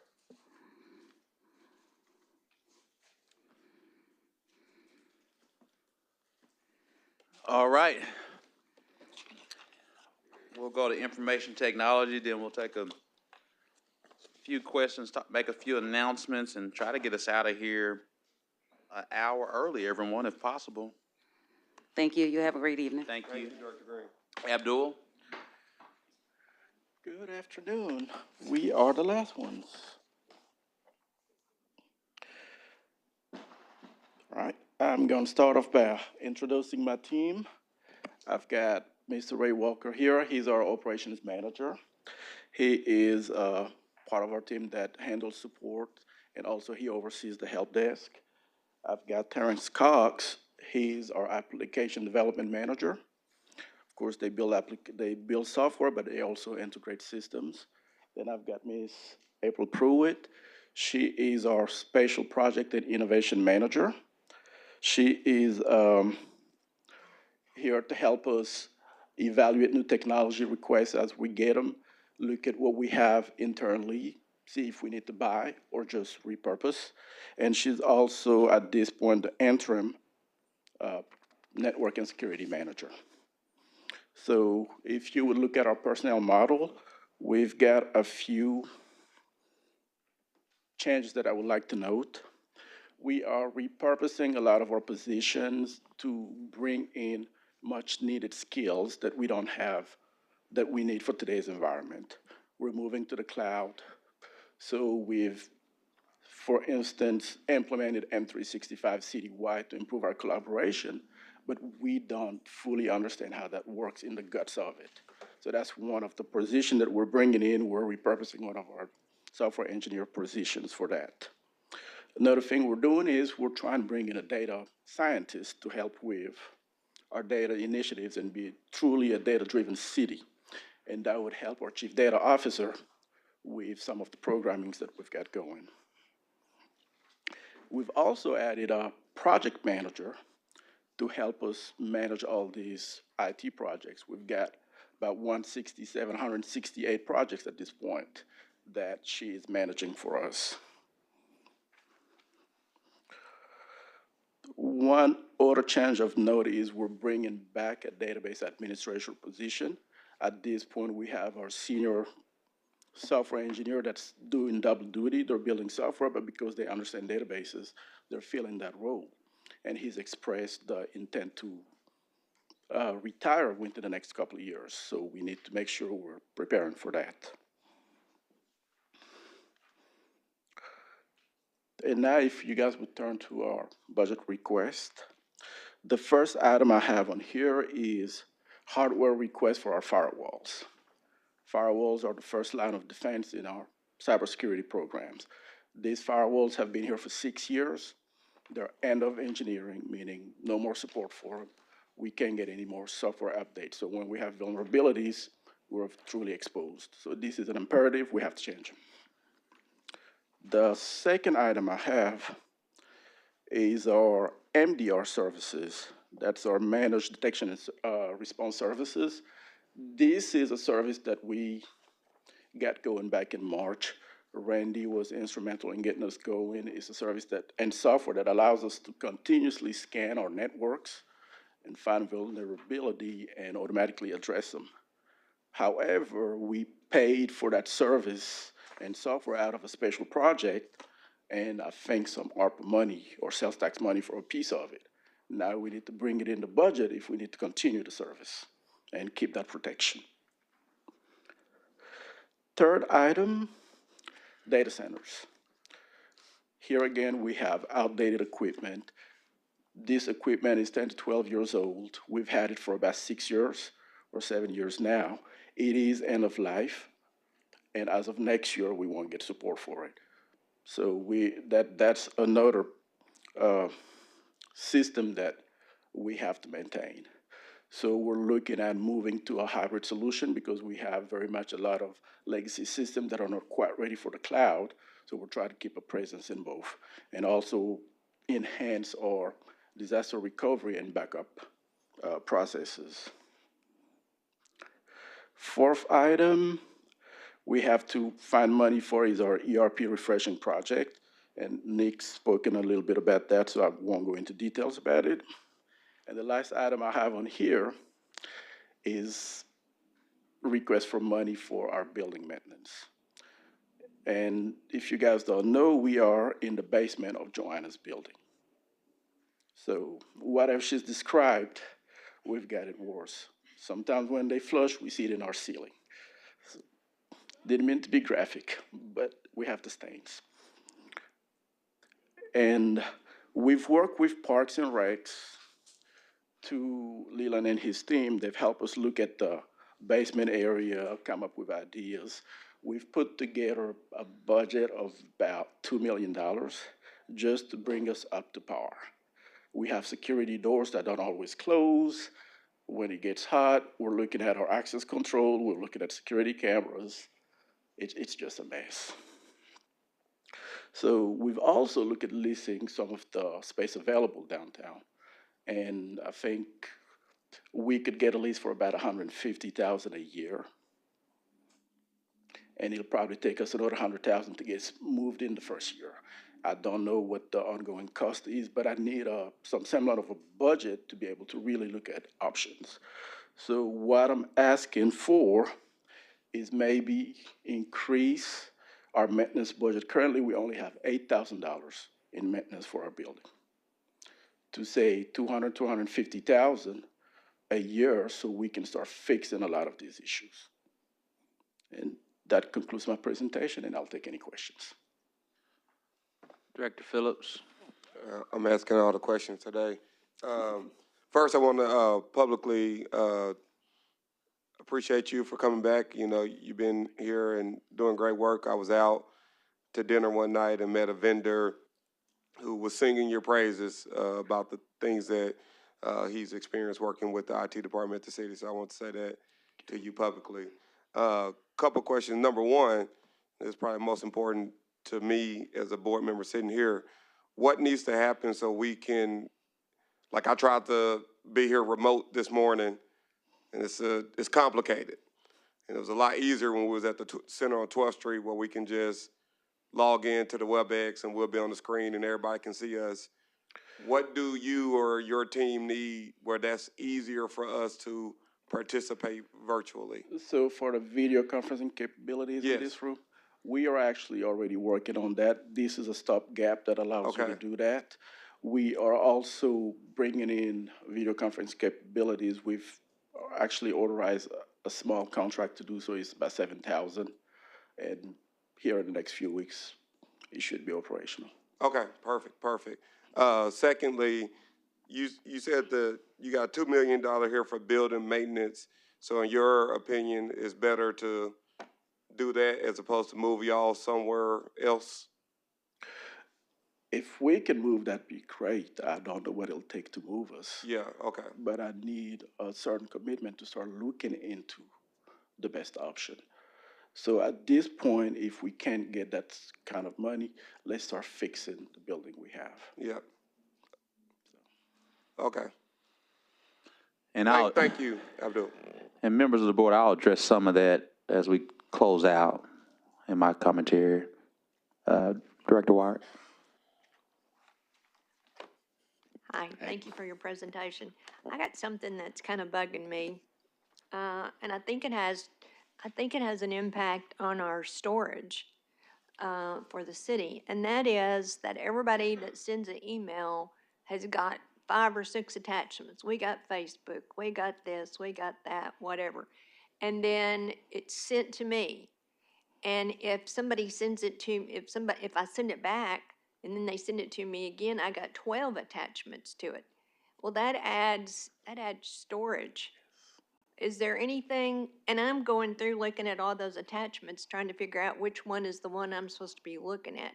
Is there any way to stop that? If you would be my champion, it's a culture change. That's why we've implemented Microsoft 365. It allows us to leverage the cloud and share files through links, so we don't have to exchange copies of it. So this Microsoft 365 admin position that I'm adding is gonna help us configure that properly and also push it out to the city so people can use it more efficiently. Okay, well, I'm just thinking about that's gotta be adding costs for storage for the city. It does. Because each one of those has got, I don't know, how many kilobits or whatever. Well, sometimes it's large files, and we've got a bigger issue when, especially when we're looking at investigation from, say, police or between police and the city attorney, everybody's keeping a copy. Right. Large files, you've got 5, 6, 7, 10 Right. copies of the same document, so. And I noticed it because on my computer at home, I had those big files and I got to looking and I'd have 2 or 3 of the same thing, and I'm going, this has got to be hurting the city. And for that to be transferring back and forth, and then it doubles. I'll be your champion. Thank you. That would keep me from squinting, trying to figure out, okay, what am I supposed to be looking for here? Thank you. Thank you. Director Hines? Abdul, thanks for bringing up Microsoft 365. Can you delve into also the security and safeness of using that platform versus having us hosting our own Outlook? I mean, I know when we had our malware attack, when we had our ransomware attack about 7 years ago, we were already headed that direction, but we converted over that. And then are we using Microsoft Azure with that, or are we using a different storage? So they have a security tool called Defender, and that's some of the things that we're using currently. We're still trying to understand it. Microsoft is very, I don't want to say nefarious, but neuralgic. It's the administration portion of it behind the scenes. It's so cumbersome. So we're using Defender, we're using Checkpoint, we're using a host of products to keep us secure. And we need to parse through that. And then who are we going to our cloud store? Are we doing through Microsoft Azure, through their storage, or are we using a different third-party cloud? At this point, we're still very much on-prem, but the M365 portion comes with storage through Microsoft Azure, yes. Okay, all right. Thanks. Director Miller? No, thanks, Mayor. Thank you, Abdul, for the presentation. This may not even fall in your area. Our swab cards to get in the building, sometimes they work, sometimes they don't. Where does that fall? Whose responsibility is that? Oh, no, I didn't say that. I didn't say that, Ashley. I didn't, no. So is it an IT issue? Well, honestly, we have been doing some work in the parking garage next door, and that has tripped it a couple of times. So you really should not experience issues with the Sonatrol card, but if you do, it's probably because of the construction work they've been doing. But that's also a system that needs to update. We've got 5 different systems that we need to bring together. Thank you. All right. Thank you, Abdul. Okay. Well, now, members of the board, clearly you guys have had an opportunity to ask Director Pierce. Oh,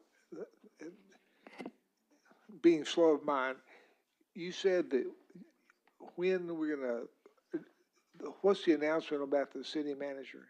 I shared that it's my goal to present someone to you before the end of the year. And that will be with the ability to meet with and talk to? Yeah, so when I say present. Yeah, and that's what I just wanted to make sure that. Yeah, everything you asked for, yeah. Good, okay, thank you. Now, that doesn't mean the person will be confirmed or hired because you all will determine that. So I know you all have asked a number of different questions today. It's been a long day, but also today is November the 8th. We need to pass a budget by the end of this year.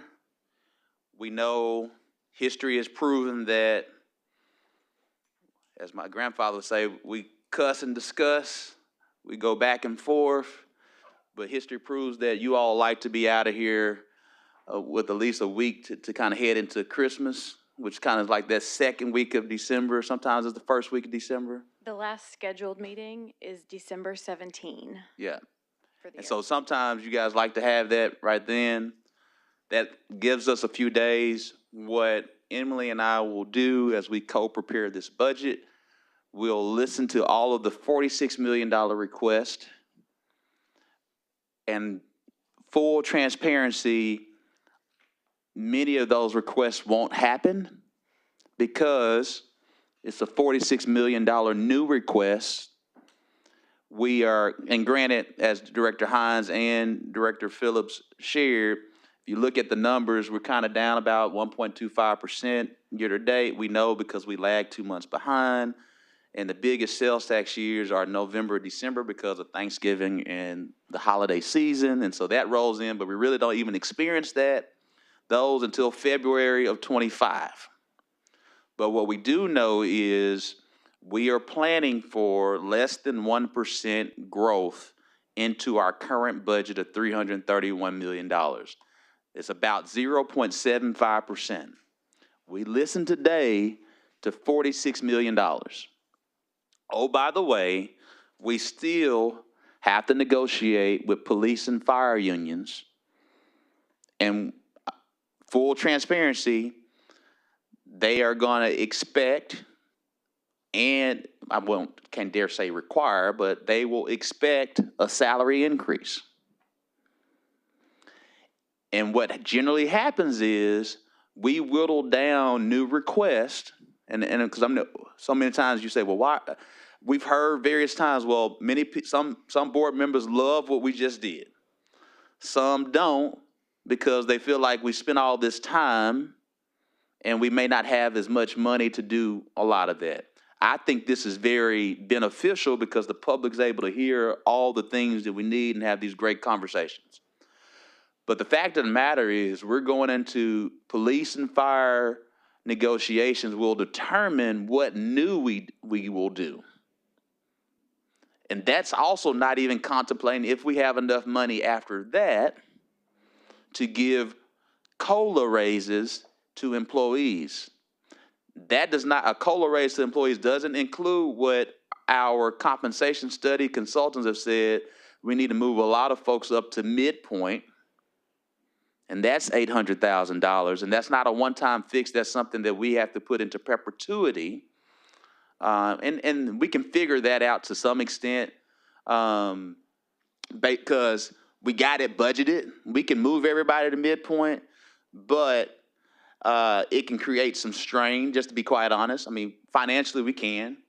But it'll create some strain. We could do that today, but it creates strain in cash flow that we use for other things because we get our money 2 months ahead of time. What do I mean by that is if X person is making, if their band is $100,000 and their midpoint, I'm just not saying this is their midpoint is 85 and they make 72.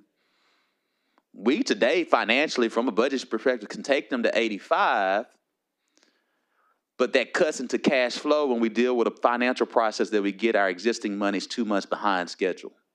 And so it's not always wise to do that unless we can factor in new growth financially. So I'm here to say is it's a high chance that when Emily and I sit down together that we won't implement the compensation study because that's not a true need for the city at this point in time. Look both ways. Oh, I'm sorry. I apologize. We're here too. Yes, Mr. Director. Well, somebody gets 68%. I can say that. I promise you I can say that. Since I spend a lot of time over there. Yeah, there you go. Thank you. To board members over here, I'm sorry. Right. To Directors Miller, Phillips, Lewis, and Hines. Which I'll do this for about 3 minutes, and I'm just gonna go here. You know what? I will. Actually, I should do that. You're right. See what I did? You did. Yeah. Other cities, the mayor does this.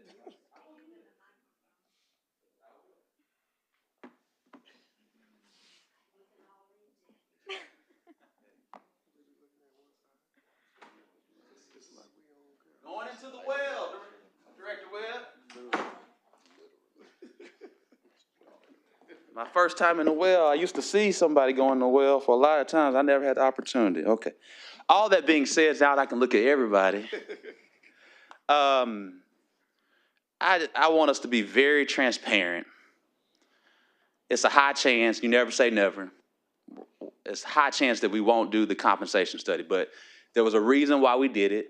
We need to know what's industry standard and as we plan for the future. So thank you, Director Richards, for that.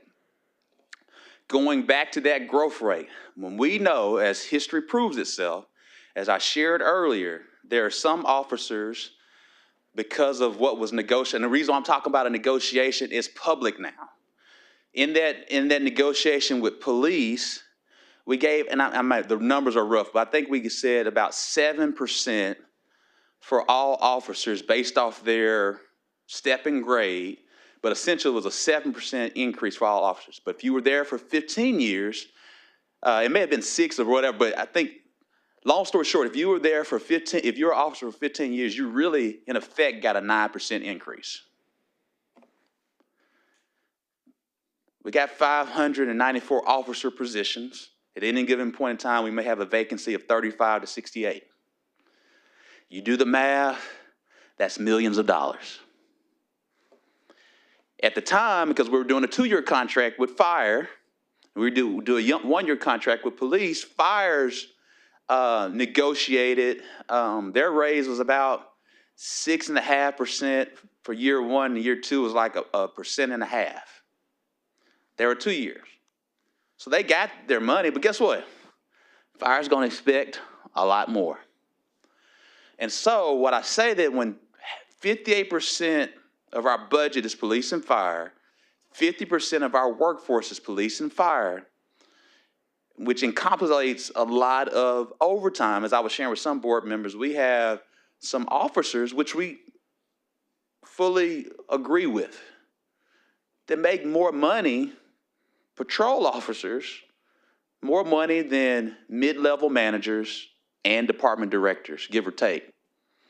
At a point in time, there are some department directors, we've been very transparent, I think we share this, when you hire new people, I think we often forget when you have someone, as many department directors that may have been with us for 10, 15, 20 years, and you go out and get from another city, the numbers are different. I'm gonna pick on Abdul, and I have no, it's not picking on because everything's public. Abdul left the city of Little Rock. I'm just picking on you right now. This is a global thing that I'm playing. He left the city of Little Rock as the deputy finance director to be a director of procurement at the airport that doesn't even have 200 employees. 150 employees, to be the procurement director there. He left, at that time, he was probably making here $110,000, right? 105. He left there to make 150. When we needed to get somebody, and Bruce and I just talked about, hey, what about Abdul? And there was a lot of cussing and discussing when we talked about his salary. But to get him back, He's squirming behind you. it's the truth. That's why we have an open data wallet. But it's not, we got him back, and what Bruce and I did at that point in time, not only with him, but also with Nick. Nick's salary, just it's open. Nick's salary is $190,000. Most folks in his position, our size and higher, make about that. And as I often say, I love it just because I went to school and graduated. And I knew, and Bruce and I knew as well, so Bruce and I, we cussed and discussed, right? We knew we couldn't hire him. And our police chief and fire chief at the time were making $155 and $154. This is all 23, you all. We're getting ready to go on 25. So management makes decisions. So we did a leadership adjustment. not a performance adjustment, to make certain that our department directors mirror what they need to do. So basically, our fire chief is at 191, police chief is at 192, he's at 190. You all know what my salary is. So what I'm sharing with you, a lot of things are going on. So when you take that into account, in addition to the rank and file as well, that number gets, from the union negotiation standpoint. What I'm here to say, and take that out the case, we still got, if we didn't do any raise for police and fire, we still got $46 million in requests. And for the police and fire unions that are watching this, is, I know Sheridan's like, please stop talking because we're in the middle of negotiations. This has no bearing on negotiating. We're just talking through everything from the holistic standpoint. So I say that to say is, one of the things I'm asking from you as a city board, Emily and I are going to discuss right now. Thankfully, I think I shared this with a few others over lunch. So I'm restating some things that I shared with Vice Mayor Webb and Director Peck and Director Phillips and a few others that were over lunch. Is we just got our Moody's rating. We are maintaining a AA1 in Moody's, which is a step below AAA, which is very good. AAA is excellent. They look at a lot of different things. Basically, what they look at is what do we have available to us in unrestricted, unallocated funds. And so essentially, when you add everything together, we got about $50 million. Most of that is allocated, but if we had to have a fire sale, we got $50 million, somewhere around there. And so we got about 13.1 or 17.1 that this board put a mandated policy on, a contingency fund. That's over here. What we have available, how we paid for the Jim Daly Fitness Center when the pool went out, that came from our emergency fund of about, we have now about $10 million.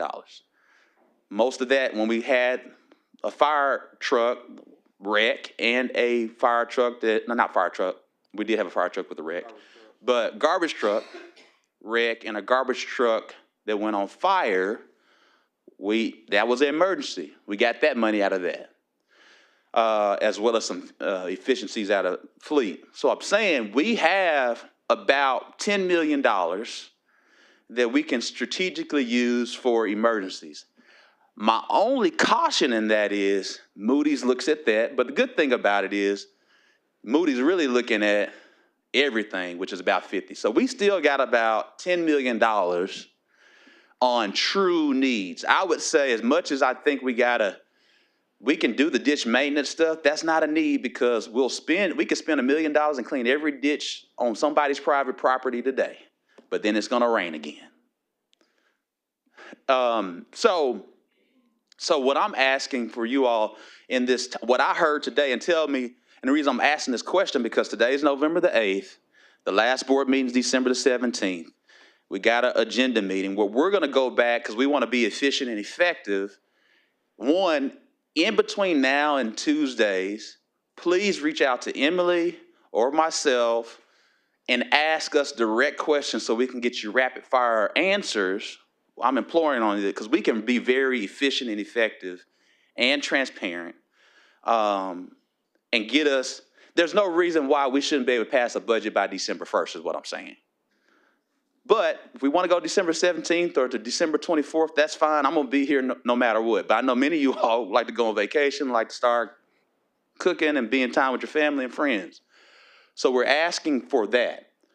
But what I heard today, and I want to make certain, I heard today that we're going to make homelessness even more of a priority. I heard today, Vice Mayor Webb, that we need to focus on code enforcement, but also change some ordinances. I heard today that we have to start, Director Hines, well, we have already started, but efficiently do the rate study and figure out if we can legally do a sole source. If we can, I would love to do a sole source. So you and I are on one accord. I heard today that this won't be done by the time we pass a budget, but we may need to look at outsourcing how we do our golf. Heard that today. I also heard today, Director Capiris, is that we got emergency funds of this about 10 million. We know Rebsamen is an issue, just like Jim Daly was. We may need to take a couple million just to figure it out.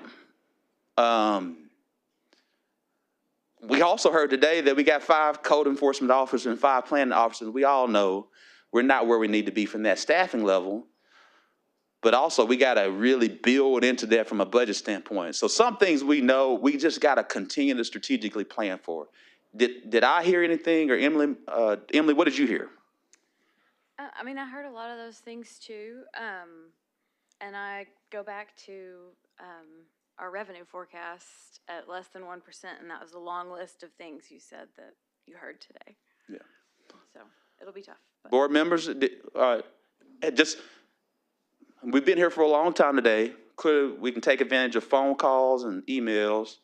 I think we've gone over the Office of the Administration. I think I had a meeting, a detailed meeting over lunch, and we restated that with Directors Peck and Webb and others, Phillips, and we addressed a lot of those and got you that information. If there's any more questions, bring that to us directly so we can move swiftly on that end. But did I hear anything else, Director Hines? Am I missing something? But so I do think we got to look at, and I haven't talked to Leland about this, so he may be kicking stones right now, about outsourcing golf. But we got to think, these are creative, strategic things that we got to look at. Director Lewis, I'm not going to go there, but everyone, am I hearing that did I hear the right thing, or am I missing something? Yes, Leland. You can just ask since I'm here, because they.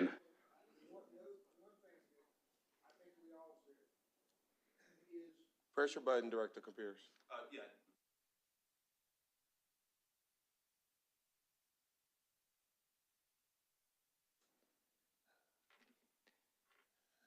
There you go.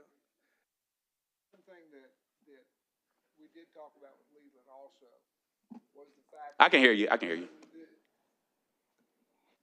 Do we want the community centers fixed up and open on Saturdays? It's prime protection. Yeah. Hit it once and to leave it alone. But what I heard you say is, and I think Director Miller has said that too, and we talked about PIT, are we utilizing, many times we are, again, I'm not the great understander of the PIT program. I know Director Webb, Vice Mayor Webb goes to that. But I was just at a PIT conference the other day. You know, Chief Helton can show you a map where all the crime is in the city. And we've been giving this money out, and we need to keep giving it out. But the crime is still in those particular areas. I say that to say, to what Director Miller just said, we may have to consider asking some of the PIT folks, not all, some, but I'm going to be very clear publicly, some, we may give you this money, but maybe we don't need to be, maybe you need to house the folks we want you to house out of Dunbar and not at your location. So we can utilize our existing assets if we're going to be spending this money. So those are creative things. A lot of that's not something we're going to answer or solve from November 8th by the end of this year, but it's something because we don't have the sales tax. We're going to have to be very aggressive, and we knew this. And let's be very thoughtful, everyone. We didn't have the sales tax money. The 3/8 cents expired in 21. So essentially, we've been operating with less than 3. We went from 9.25 on December 31st, 2021 to 8.65 in 22. So we've been doing a lot of great things, as I often say. We've been doing a lot with less since from 22 to 23 to now. It's just that needs often grow, and that's the reason why we knew the sales tax would help solve some of those issues.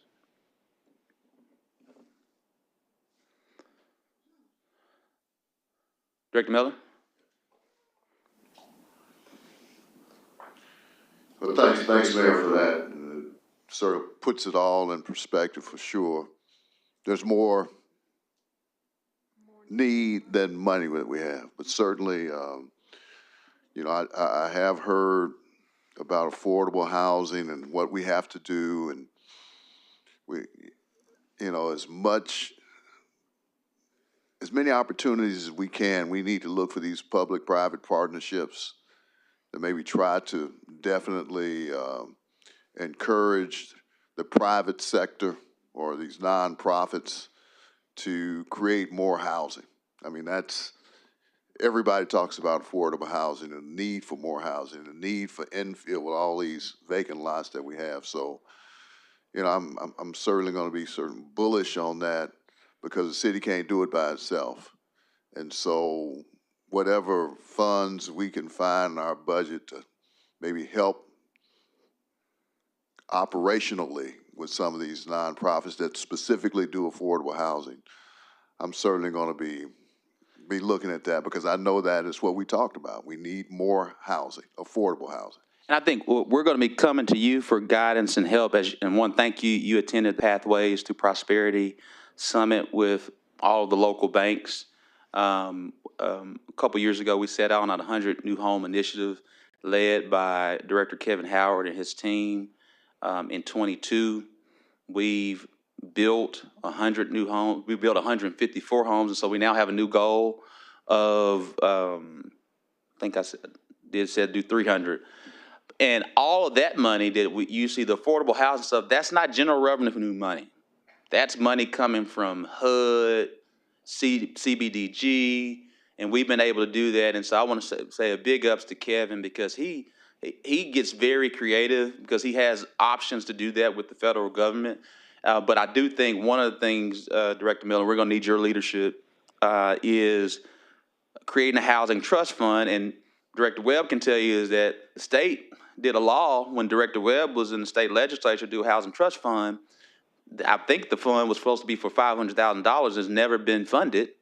And so what we are going to try to do is leverage our CBDG dollars, go to banks who have CRA commitments and try to ask them to donate to a housing trust fund that we can complement our CBDG and our HUD funds to do maybe not 300 new homes, but 1,000, 2,000. And so those are things we're looking at to be creative with public-private partnerships and federal resources that are available as they become available. And so I agree with you. And that's the same thing Director Warwick and Adcock and who I'm pointing at now, Director Phillips, because you weren't there, and Director Miller and Director Lewis and Peck and Webb, who all went to the homeless deal. They were able to get $30 to $40 million from from HUD, and that's something that Kevin's working on. We got to do that, and we'll bring that before the board to vote on. But clearly, we're going to try to get those 2 additional positions for Kevin Howard, and figure that out. And so, and that may mean, making some other budget cuts, some other areas that we kind of see, okay, is this a want for the community that we do? So we can get more for homelessness. Is this or more for public works? So we don't know what that is. We'll figure that out within the dollars, and that's what we're challenged to do. But I want to make certain as we are sharpening the pencil and getting creative, I want to make certain we're hearing your thoughts so we can streamline the process as best as possible. We're still going to cuss and discuss, we know that, throughout the process, but it's not that complex when you're not dealing with a lot of money.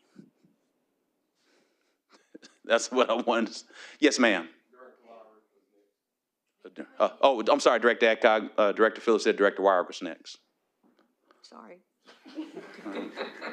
He doesn't even realize I even want to. You don't have your button on, for one thing. Yeah, no, I'm listening to Director Turn Phillips. your button on. There you go. Yeah. There you go. Do you want to go ahead? Nope. Okay. Free for all. Yeah, just turn everybody's on. I think you can do that too. Okay. They're on, well, they were on. You're not on, can you? Yeah, everybody's on there. All right, everybody's on. Don't touch anything. Don't touch anything. All right. Okay, so I'm with you on what you're talking about, and I think you're spot on for what we've heard this afternoon. But one of the things that I heard that gives me some excitement, and I think we need to investigate this in regards to the code enforcement situation. we need to be intentional with what we do that impacts citizens. I mean, I think if we done some things in the past, maybe our sales tax might have gone, maybe it wouldn't, I don't know. But when we're talking about code enforcement, Tom Carpenter came up with 2 or 3 things that might be very helpful in cleaning up our neighborhoods, and it might not be as expensive as worrying about code enforcement, carrying a police officer in the field at night to look at things. It might reduce the number of code enforcement people that we need, and it might clean up our neighborhoods faster than we're able to do today. And one of them was the drone. That's pretty exciting. And the other thing was administrative warrants. But I think he's gonna have to help us craft that together. And I don't know if it's Vice Mayor Webb that talks to him, I talk to him, you all talk to him, but I think we need to bring him in to understand how can we implement that. If you would allow me, because Vice Mayor Webb has been working on some stuff with Director Howard, what needs to happen is Director Howard, Vice Mayor Webb, the city attorney, Tom, yeah. and Emily just all need to sit Maybe down. Lynette's already been working on it. Yeah, I don't know. and we can put forth, you all can put forth ordinances and we can get to work, but there's also some other legal stuff that also includes dealing with, judges and things of that nature, so I just want to make sure. I get it, but Yeah. I think that's something that we ought to pursue. It might save us some dollars on employee costs, that kind of thing. Yes, ma'am, we're committed to doing that investigation. Okay. But again, I want to make sure, that's probably not going to happen between November the 8th and this year, but I think that's a top priority. It could happen. Some of it. I just know history. I think it would be better to make a commitment. So sometimes you under promise and over deliver. I think it'd probably be best just to make a commitment to get this done in the first quarter of 25, and we get it done December 31st, 24. Great. Just like, we'll get started. Yeah. Yeah. Okay, that's it. Thank All you. right, Director Adcock. Okay, you've got 259 vacant weed lots in this city. Yes, ma'am. You've got 244 weed lots with abandoned houses with red tags on them in this city. So it's 500 and something. It would take a little money to get those titles cleared to those properties. We've got 3 new people in Little Rock wanting properties to build housing on. And we need to invest a little bit to tell Tom and Kevin to get those titles cleared up, and let's start getting those properties out on the land bank so people can get them and start developing them. I agree with you. Yes, ma'am. And I did attend that same conference that you pointed out that everyone else attended. I apologize. I wasn't told that you were there. I was, Director Adcock was there too, everyone. yes. Mayor, I'll add. Director Hines, were you there? I was there. All right. Director Phillips. Yeah, Mayor, I would add, I know you're trying to correlate what you heard today, and I don't think we talked about it, so I want to add it to what you heard. I know the sales tax obviously didn't pass, but the city still invested time and energy in our downtown master plan that we hadn't talked about.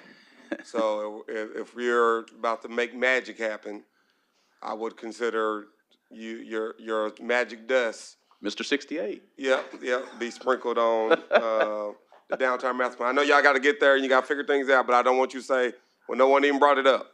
Well, I will share, and Director Computers and Emily and I were in a meeting.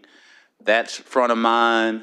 We do think there are some small things, and we also, Director Computers brought up your density group that you're leading on. There are some clear things we can get moving on, what I would call, singles and doubles right now that may not even cost money, or we can utilize with some existing funds. I do want to share this again. This is and Director Peck and Computers, if you all want to make sure you all hear this again, this is not something we'll get done between November the 8th by the end of this year. I do think at some point, when you're talking about being creative with a finite amount of money, it's time to have a serious conversation on infrastructure equity funding. I know that's not something that many of you, particularly the ward members, that constituents like. But as the director was looking at me, but the equality of spending money sometimes hurts getting the most bang for our buck, and we become inefficient. Again, we're not going to get that done between November 8th to December 31st of this year, but as we're talking through investigations, and we had an infrastructure study group, Garver was the consultant on this in 2019 and 2020, gave us a plan. We presented that. We didn't have the appetite. There's some things that we've looked at before that we didn't have an appetite for that we may have to consider going forward. I don't even know what that is. You were part of the infrastructure study group. You and Director Wright, yeah, you were part of it. It was about 4 years ago, but yeah. Oh, equity, okay, I Yeah, get that. you were part of it, yeah. I remember now. You remember now. I know it was about 4 years ago. I know now. And also targeted community development, that's already part of the existing budget. We need to start spending that. Yeah. You're saying in the infrastructure regards, the wards that need, to have more Streets, need will drainage. get the more money. Is that Right. what you're saying? Yes. No? No, what I'm saying is, hold on, when the director, Hines, infrastructure equity is that, yes. But sometimes it may say is, if we got $10 million, we don't need to split it 7 ways, where there may be something that may create economic output that creates more sales tax dollars that we say, you know what, if it costs $8 million, let's spend that $8 million here because we'll get the return on an investment 2 or 3-fold so we can have more money for other areas of the city that you really don't need to spend $8 million. You really just need a cool $1 million to truly address certain things. That's infrastructure equity. Equity, again, is not geographic, it's not racial, it's not gender. Equity is about putting resources where they're most needed. Yeah. Yes. All right, see you, Director Hines.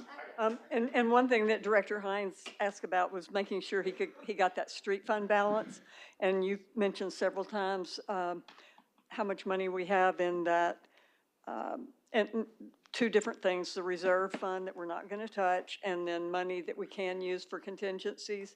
And can we also get the amount of money we have in the special projects fund? Any fund that we have that's not included in this, can we get the dollar amount that is in Yes, those? and yes, we will. That's not an issue, and we'll pass that out at the next meeting so you all have it, just like we pass certain things out.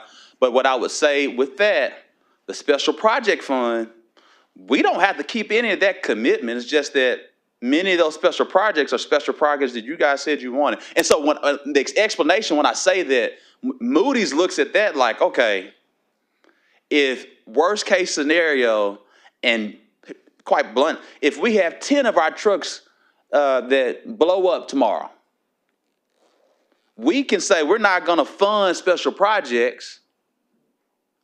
We're going to take special projects money that haven't been funded but are allocated. As you know, there's appropriation and there's funding the appropriation. So we got some special projects. We got some money if we need to make some strategic decisions. It's just that it may be in conflict with what you all may have previously had conversations. Like Be Mighty is a special project. I'm just giving that example. But if we need to buy a new garbage truck and we need to get some of Be Mighty funds to make a payment, I think you all will allow that. You may not want to, may not like it, but I think you will say eventually, okay, we got to do it. Thank you.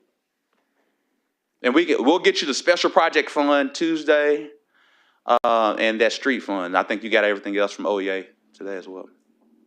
We just want to be, again, fully transparent, but also be able to address questions, but also know, as I said, it's not very complex when you don't have a lot of money. Thank you. It's 5:01. We're 59 minutes early. Added to our time, everyone. Thank you. Thanks, Mayor. Thanks, Mayor. Thank you.